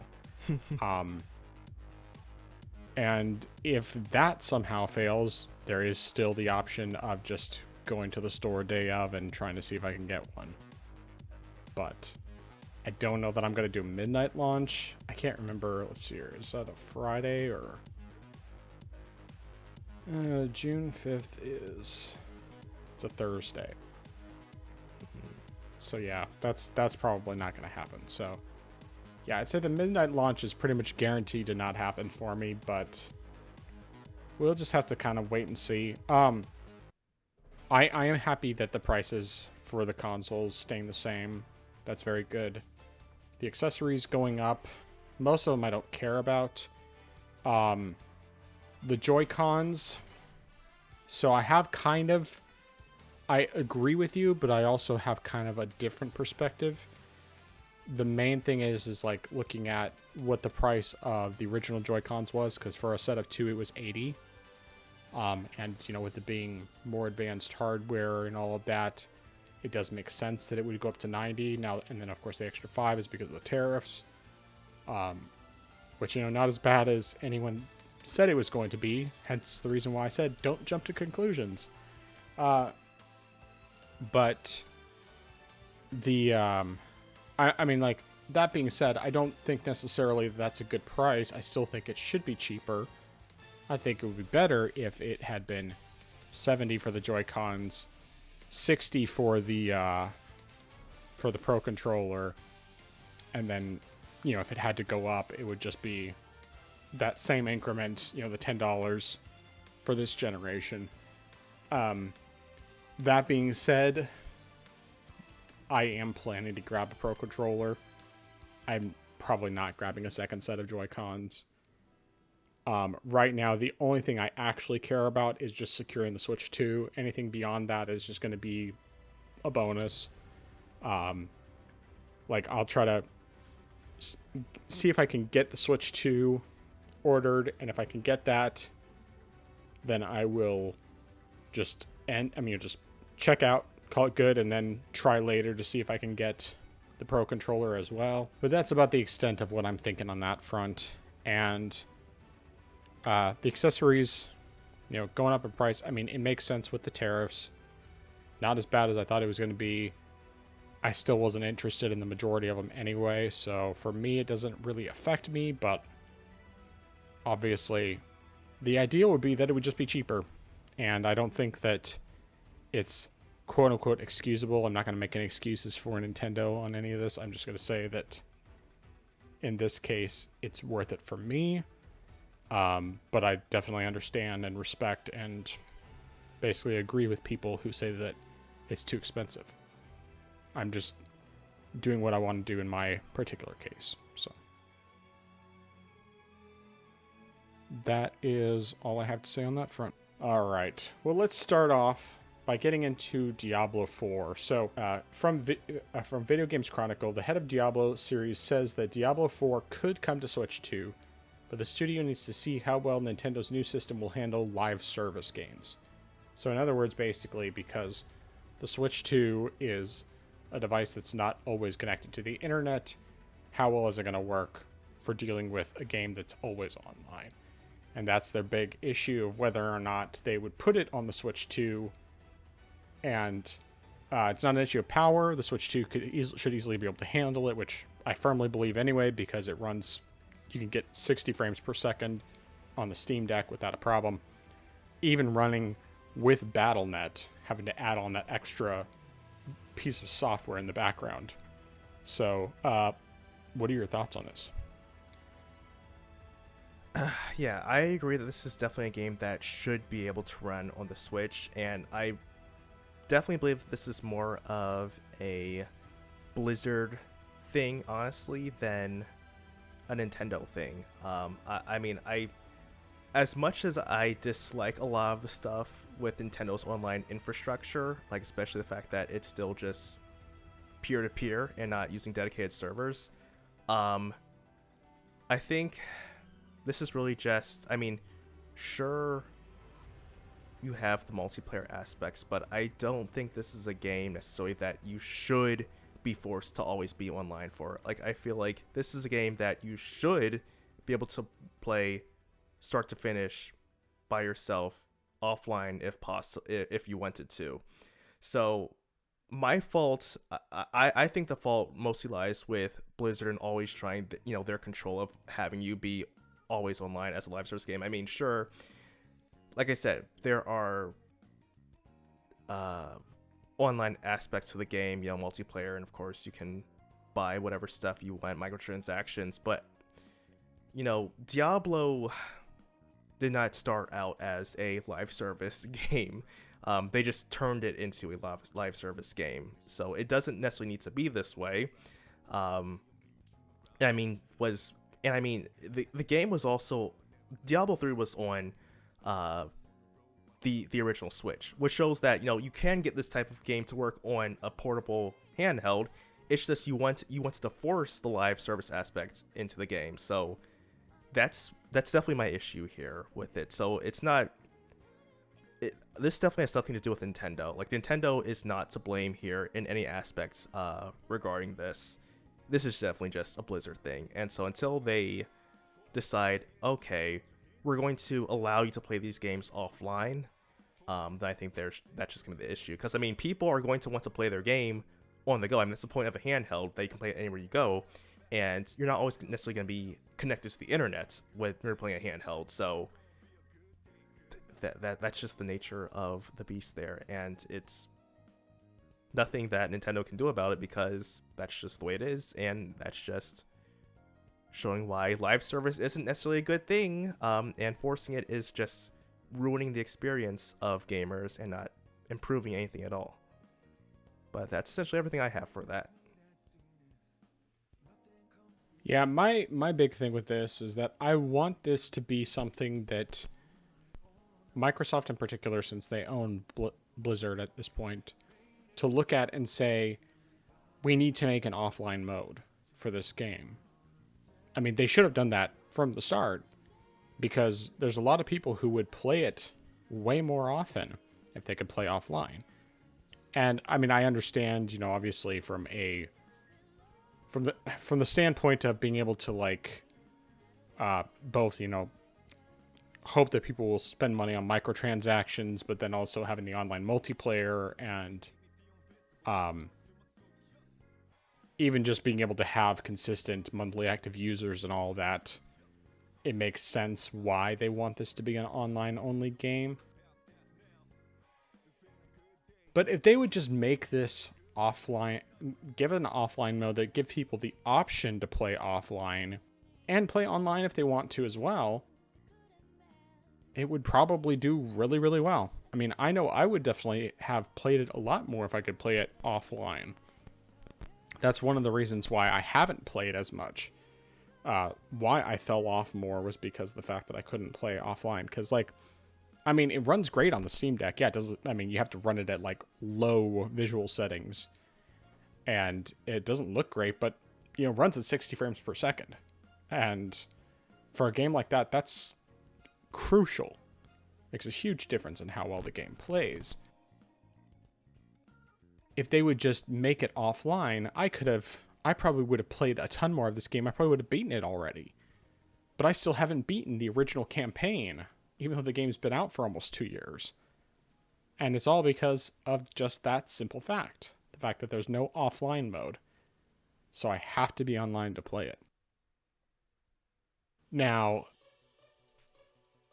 I mean, basically, short version is that I want the Switch 2 to be the motivator they need to make the game, to give the game an offline mode.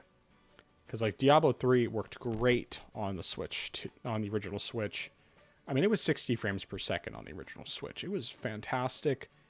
Didn't always look the best, but I mean, it was an old enough game to where it still looked pretty decent on the original Switch.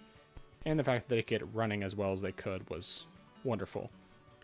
When they did Diablo 2 Resurrected, that one only ran at 30 on the Switch. And unfortunately, much like the original version of Diablo 2, for some reason they kept it as you have to have characters separate for online and offline. You can't have the same character for both. It's like, I can understand why they did that for the original game, because of the fact that it wasn't, seamless online, offline. We're still using dial-up, all that stuff for the most part. I mean, because this was, early 2000s that the original Diablo 2 came out. So I remember my cousin getting it and playing it on his PC. And so, like, being able to connect online, it made sense. Okay, we have to have specifically a separate mode, separate character for that, so that you can have your data synced with their servers, all of that stuff. But when you're not dealing with that same need, and you can actually have the option of having a seamless transition between the two, like they had with Diablo 3, for example, there's just absolutely no reason why this can't have a separate I mean, why this can't just have an offline mode? Except monthly active users and all this other nonsense. So I will say, if it comes to Switch 2, I will probably grab it just for the sake of comparison. But I don't know. I'm curious. I do think, though, that, I mean, of course, I haven't been able to compare it with the actual, like, native Steam version, but I think that probably if they put this on Switch 2, it will look better on the Switch 2 than it does on the Steam Deck, at least when running the Battle.net version. Simply because of the fact that you don't have those extra resources being taken by a separate launcher. And, you know, obviously if they're building it specifically, I mean, if they're porting it specifically to the Switch 2, then they should be able to get everything more or less optimized. But of course, it could also just end up being that they do the same thing they did with Diablo 2 Resurrected, where it only runs at 30 FPS. So, who knows what will happen with all that. I'm curious. I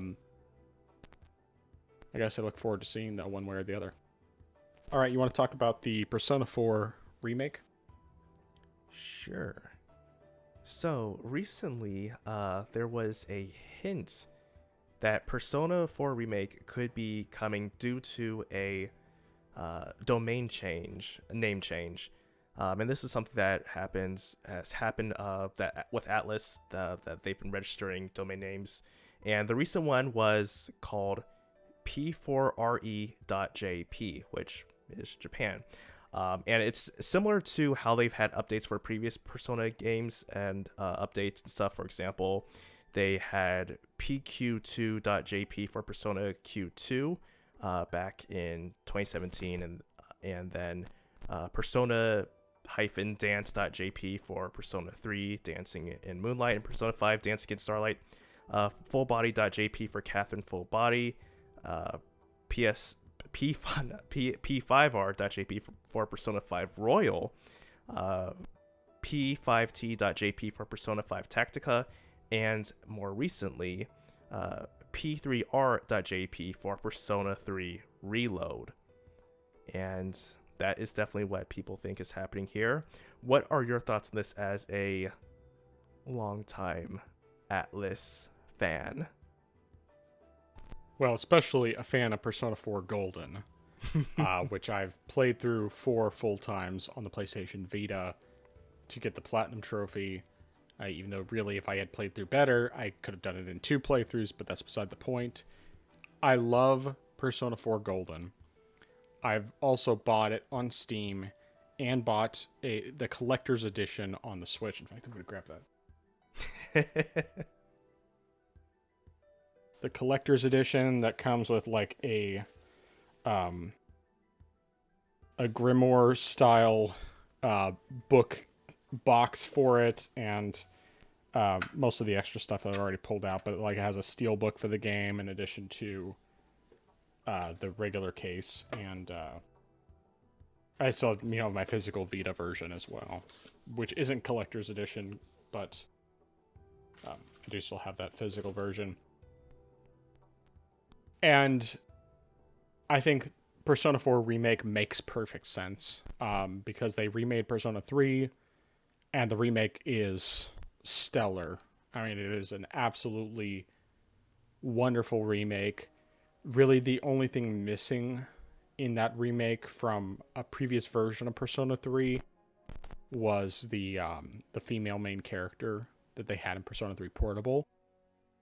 But that was just an optional thing, because you could choose either male or female, and that's the only version that has that. Because they even brought back was originally the separate story, or like post-game story that they added in Persona 3 FES on the PS2. That's even in Reload. They added that DLC as well. And so Persona 4 Golden is, as great of a game as it is very dated. I mean, the original game came out in 2008, and Persona 4 Golden came out in 2012, or at least in the US in 2012. And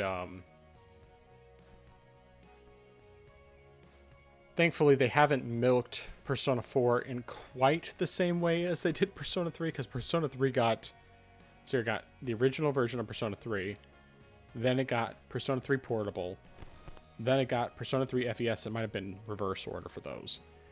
Then they re-released Persona 3 Portable on all platforms a couple years ago. Or maybe that was last year. No, it was a couple years ago. It was 2023. Then they did the remake of Persona 3 that came out last year. Persona 4 has had the original version on PS2 in 2008. Then Persona 4 Golden that came to PS Vita in 2012. And then they re-released Persona 4 Golden on PS... I think it's on PS4 as well. But it's on PS4, Xbox, PS5, PC. Well, it came to PC first. PC was the second place it came. And then it came to the other platforms and Switch. So yeah, I mean, like, of course, yes, it got released all over the place, whereas before the other one, before Persona started spreading past the PlayStation and to multiple platforms, it was basically just milking PlayStation users. But Persona 4 Remake, I know this is coming. I don't have any doubt whatsoever that it's going to happen. And I think it's the last of the more modern Personas that actually really could use that remake. And I look forward to it.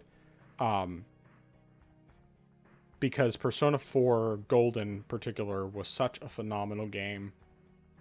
And if they can modernize the visuals, bring that level of polish that they brought with the Persona 3 remake. And of course, Persona 3 Reload runs wonderfully on the Steam Deck. So doing Persona 4 Remake on the Steam Deck as well, probably easily running just as well, is going to be just chef's kiss, I'm looking forward to seeing when this happens. There's rumors, at least, that they could potentially both announce this Persona 4 remake, but also announce Persona 6 sometime in the not too distant future. I think people were saying maybe in like June or something. But hey, I'm all for it. I love Persona. Great games. So that is basically everything I have to say on that matter. Yeah, not too much on my end. I definitely think this is going to be announced sometime soon. I feel like, obviously similar to Persona 3 Reload, it's going to be, multi-plat day one. So like on every system. Now, the only thing I'm wondering though is, will it be something, at least on Nintendo side, a Switch 2 game, or is it going to be available on Switch 1 as well? Switch 2 only. Because Persona 3 Reload didn't come to the original Switch, so I think that Persona 4 Remake will be on Switch 2. Okay, then. Okay, yeah, that makes sense then. I was thinking of I was thinking of Portable. That's probably what I was thinking of. Yep. So yeah, it'll just be Switch 2 then. But yeah, I mean, definitely good. Now, question I have to ask you then: if someone has not played Persona 4 Golden yet, and has it, should they just wait to play the remake instead of playing 4? Okay, yeah. I mean, there's absolutely no reason to play the older version unless you just want a little more of that original experience. But really, there's not really a good reason. I mean, like, I would say Persona 4 Golden is still a great game, and it's not quite as drastic of a difference as like Persona 3 Portable is from the other versions of Persona 3, because Persona 4 Golden is basically the PlayStation 2 game with some added content. I mean, that's really the main difference between the two. Persona 3 Portable was like a pared down version they made in order to make it work on the PSP. And so a Persona 4 remake,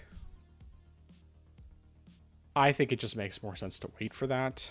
Now, if you don't want to spend that money, Persona 4 Golden is still great. It's well worth playing. And honestly, I would say that if you're okay with playing an older game, Persona 4 Golden is the best place to start. You just have to keep in mind that the beginning of the game, it takes about 2 hours before you get to any action in the main gameplay. So you have to get yourself through that part, because that is hard to get through. But once you get through it, the game gets really good. And it's not like it's 30 hours. It's just a couple hours. It's just you don't do a whole lot because it's very much set up more than anything else at the very beginning. It's not like Persona 5 Royal where you get, or Persona 5 Base where you get into the action like immediately after starting. All right, then that's all I have then. All right, sounds good. All right, we'll have one more main topic tonight. And that is that Ghost of Yotei just got a new trailer today. And that new trailer revealed the release date of October 2nd, 2025. Of course, obviously this is not announced for PC. Right now, it is only announced for PS5 and PS5 Pro. Not surprising at all. Visually, at least from what I can tell, it seems to look pretty, not drastically different from the original game, or from Ghost of Tsushima. Especially the PC version of Ghost of Tsushima. So, do you have any thoughts on this? Well, I guess that's not what I mean to say. What are your thoughts on this? So yeah, I was surprised that Sony just decided to shadow announce this. It definitely seems unusual. I'm willing to bet that at a state of play or something like that, they will go into more depth with the game. It just seems odd that this is something they would just announce a release trailer, a release date just randomly. It's good to know that they still intend to have this game come out this year, because apart from when they last announced the game, there's been dead silence regarding it. They just said the game's coming out this year, and nothing has happened since then. I wouldn't expect too much to change from the original game as far as the gameplay mechanics go. Of course, have some new stuff, and it does seem like there were a few things that were new in the trailer, based on how a few things looked. But I would expect the original game, but just more improvements to the gameplay. I said to myself, I have a feeling this game's gonna be $70, and then later on I saw, yeah, the game is actually $70, and then I think it's 80 or 90 for the deluxe edition. I can't remember what that was, but obviously not spending that money right now, and granted won't be spending it since it's most likely just gonna be a timed PS5 exclusive. So eventually it'll most likely come over to PC. But it's good to have a concrete date now, so it's just a matter of waiting. Yeah, I will say this trailer to me was very encouraging. Like, it looks very much like they're staying true to the level of storytelling that we had in Ghost of Tsushima, and just from Sucker Punch games in general. That being said, it's possible that they're hiding stuff from us in terms of like it being potentially like all Supergirl power, that sort of thing, but at least based on what they showed in the trailer, it didn't seem like that was going to be the case. Yes, you're playing as a female protagonist. She's a skilled warrior, but it still seems like there's vulnerability to her, and that she's not just like immortal, like she can do everything perfectly all the time. It's just more like she's getting revenge for whatever all she's getting revenge for, probably death of family members and that sort of thing would be my guess. But it doesn't have to be a complex story in order to be good. And if they tell the story well without injecting modern elements into it, it can be really great. And I'm hopeful, very cautiously optimistic. Obviously, it's going to be a while before it comes to PC, probably at least a year past the release date of the PS5 version, which is a bummer, but it's like, I'm not spending, $700-800 just so that I can play this one game. Or to play this plus, whatever other PS5 games when I know it's going to come to PC later on. It's going to run better and probably look just as good, if not better. Now, I am a firm believer that Sucker Punch knows how to design a quality game in terms of visuals and performance, and crafting a good story that isn't preachy, that isn't lecturing you, but is just telling a really good story and everything else. So I have pretty high hopes for this.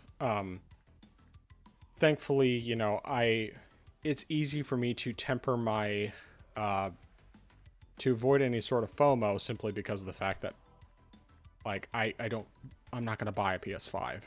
I'm just not. Like, I already have seen how much better it has been waiting for the PC versions for these games. I mean, I played Ghost of Tsushima on PS4, got the Platinum on there. I bought, like, the deluxe edition, not like the one that came with a mask or anything, just like the Steelbook version. I think I paid... It may have been it was probably $80 or $90 when I bought it, but I'm perfectly fine waiting for this, and more likely than not, whenever it does come to PC, if there's any like DLC added to it, that'll be included. So it's just, hey, even more of a good reason to wait. But regardless, even though like I don't expect something like this to be a Steam Deck capable game, I'll still be able to play it on my desktop and on my laptop when the time comes. And in the meantime, just wait and see what reviews say. Try to avoid the rage bait YouTubers that are just going to call this game woke just because anytime it's anything remotely slightly resembling that's exactly what they call it. It's just ridiculous. But either way, we'll just have to wait and see how this game ends up being. I'm glad that it is in fact coming out this year for PlayStation users, especially because PlayStation's been really dry when it comes to first-party releases that aren't just re-releases of The Last of Us and other remasters. So that is all I have to say on that.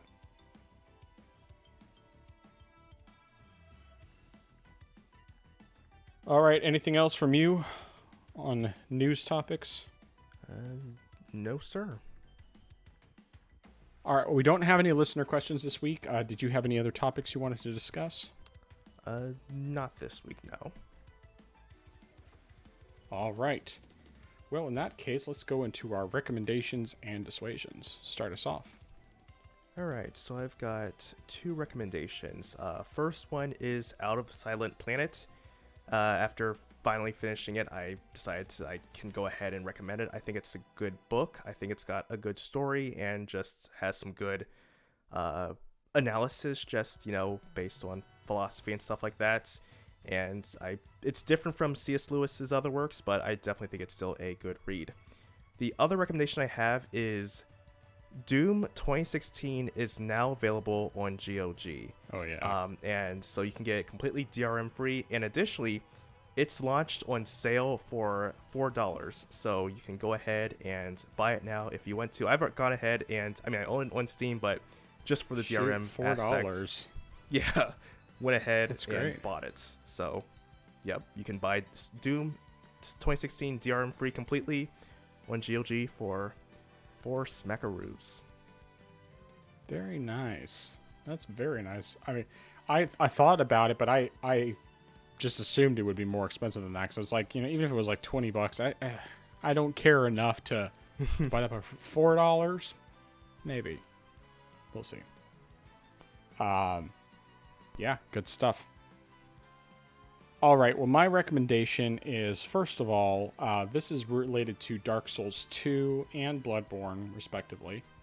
So, in Dark Souls 2, when facing the Smelter Demon, um, stay close to him whenever he's swinging his sword. Like, stay close to his legs. Sometimes you can even just, like, walk under his legs with just the movement of his body versus yours. Much easier to stay alive if you stay close to him. Obviously, when he's, like, powering up attacks when he's about to, like, burst flames out of the ground, you want to move away, but, you know, whenever he's swinging his sword, just get closer to him, and then it's a lot easier to hit him. Saves you a lot of trouble. And similarly, with the blood-starved beast in Bloodborne, stay close to him. He's not quite as easy to avoid the attacks, theoretically, but really, if you just roll towards him most of the time, it's pretty easy to attack him a lot more. And with that, similarly, with the blood-starved beast, make sure that when you go into that fight that you have plenty of antidotes. There's like 3 of them you can pick up in the arena. Well, it's one spot that has a drop of 2 or 3 of them. But it's better to just have a good stock of them, because you will probably get poisoned multiple times, and that poison could potentially be the difference between life and death. It definitely was for me one of my attempts. So, but lastly, I want to recommend Oblivion Remastered. I'm not necessarily saying you need to buy it right now, but in general, it is a really good remaster, and I think the price is fair. Now, I definitely totally understand and respect if people choose not to buy it, whether it's that they just don't want to buy it right now because they don't really want to spend the money, you have too many other games to play, etc. But I would say in general, it is worth it. It's just, you have to be aware of what you're getting yourself into. If you're only wanting to play on Steam Deck, it depends on your tolerance. If you have really high tolerance for low frame rates, especially on a handheld, you'll probably be fine. But if you're like Justin here and you won't play at anything less than 60 frames per second, then you probably will not have such a good time on Steam Deck. But it'll probably with enough fiddling with the settings, you can get it to run well on your desktop and or laptop. So I'm enjoying what I've played so far, and I plan to keep playing as time goes on. So, all right, that's what I have for recommendations. So, dissuasions. My dissuasions. First dissuasion is going to be, don't try to get all the gold medals for Tasty Planet on the Steam Deck. Due to the fact that you do need to use a mouse to use the click to move feature, it's just atrocious trying to do that on the Steam Deck. So just go ahead and play through the game completely. You can do that easily on the Steam Deck, but for going back to clean up and get all the other medals, play it on desktop, because having the mouse is going to make a huge difference. So that's my first dissuasion. Second one is do not read, or at least right now, do not read Paralandra before you read Out of the Silent Planet. C.S. Lewis actually wrote a note saying that you can read the book out of order. The book's out of order. You don't necessarily need to read this one before reading Out of the Silent Planet.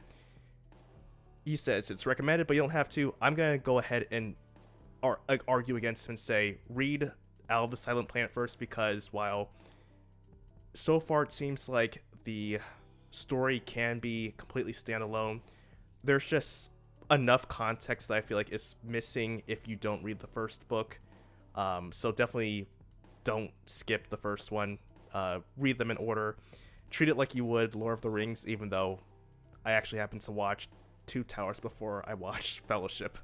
But that wasn't my fault, though. But yeah, so don't read the second book first. Those are my dissuasions. You know, I still have never actually read Fellowship. Really? I saw Fellowship in the theater, which was my first exposure to Lord of the Rings. I mean, I had done The Hobbit in like 8th grade, but and I didn't realize at the time that they were connected. Or, well, I think I probably figured it out when I saw Bilbo in the movie, but I saw Fellowship, and then I wanted to see what happened next, so I read The Two Towers, and then I read Return of the King. I think I tried going back to Fellowship at one point, but I just never really got very far into it. I think I might have barely just gotten to the point where Gandalf had returned, and of course, the movie made it seem like it was maybe, a couple days, couple months, whatever. And it was really, years and years. I mean, over a decade. So, because I seem to remember that, like, the beginning, Frodo was like 33 or something, and then he was like 50 when Gandalf came back. But anyway, yeah. All right, my dissuasion is going to be: do not try to run games on a laptop in anything other than performance mode, unless it's an old game, because you will get much worse performance at anything less than performance mode, and you will probably regret it. Now, if you're running an old game, something that's 10 plus years old and not being emulated like Bloodborne, most of the time it's not going to make that big of a difference, because more likely than not, your computer will run it just fine as long as it's not like an old computer. But yeah, so that's all I have. All right, where can people find you? They can find me on my YouTube channel. I am Xeracon, so that's IAMXERACON, so youtube.com/@IamXeracon. No new content this week. Still haven't felt up to doing much of anything, but I still intend on doing my 6th console gen video, which once I get around to doing that, that'll be the next video I make. Good stuff. All right, well, you can find me on my YouTube gaming channel at TheFrozenGamer87. There will eventually be stuff also on the Rumble channel, but at the moment it's all exclusively on YouTube. Nothing new planned specifically at the moment. Just I have various ideas of stuff I want to do. It's just a matter of getting down and doing it, and life has been busy, so it just hasn't happened. But then I also have my YouTube cooking channel, Not Authentic But Delicious. That's YouTube at NABD Cooking. And much like the other channels, nothing new at the moment. But there's still plenty of great recipes on there, so you can be sure to check that out. There will eventually be those recipes also up on Rumble, but they're still not there yet. Then we have the main channel for the video version of the podcast. That's YouTube at the Orange Box Podcast. There you can see every Friday morning, usually at 7 a.m. Central Time, the video version of the podcast, which includes all the same content, all the same discussions, but also has not only our beautiful faces, but clips from games we're talking about, as well as trailers from upcoming games, and things of that nature. But then we also have the Orange Box Pod Clips channel on YouTube and Rumble. And I guess I should also mention the Orange Box Podcast is also on Rumble, and that actually does have all of the most recent episodes uploaded every Friday. And Pod Clips channel normally will have clips from the various episodes, different topics of discussion we've had on any given episode. I haven't put any of those up in a while. Hoping to get back to that at some point. It just one of the many things that I haven't gotten to. So that will happen. It's just not there yet. And then there's, of course, for the audio only version of the podcast, that goes up every Friday, 12 a.m. Central Time on all major podcast platforms, which includes Apple Podcasts, YouTube Music, Spotify, Deezer, iHeartRadio, Amazon Music, and others I can't remember off the top of my head, but that normally goes live 12 a.m. Central Time every Friday or thereabouts.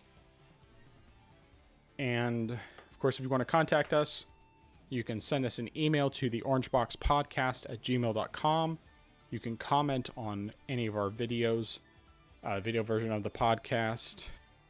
You can send us a tweet or an X chat or whatever you call them on X/Twitter. And at the Orange Box Pod. And I think that is everything. So, last chance. Any final thoughts? No, sir. All right, well, I am the Frozen Gamer 87. That is I am Zeracon.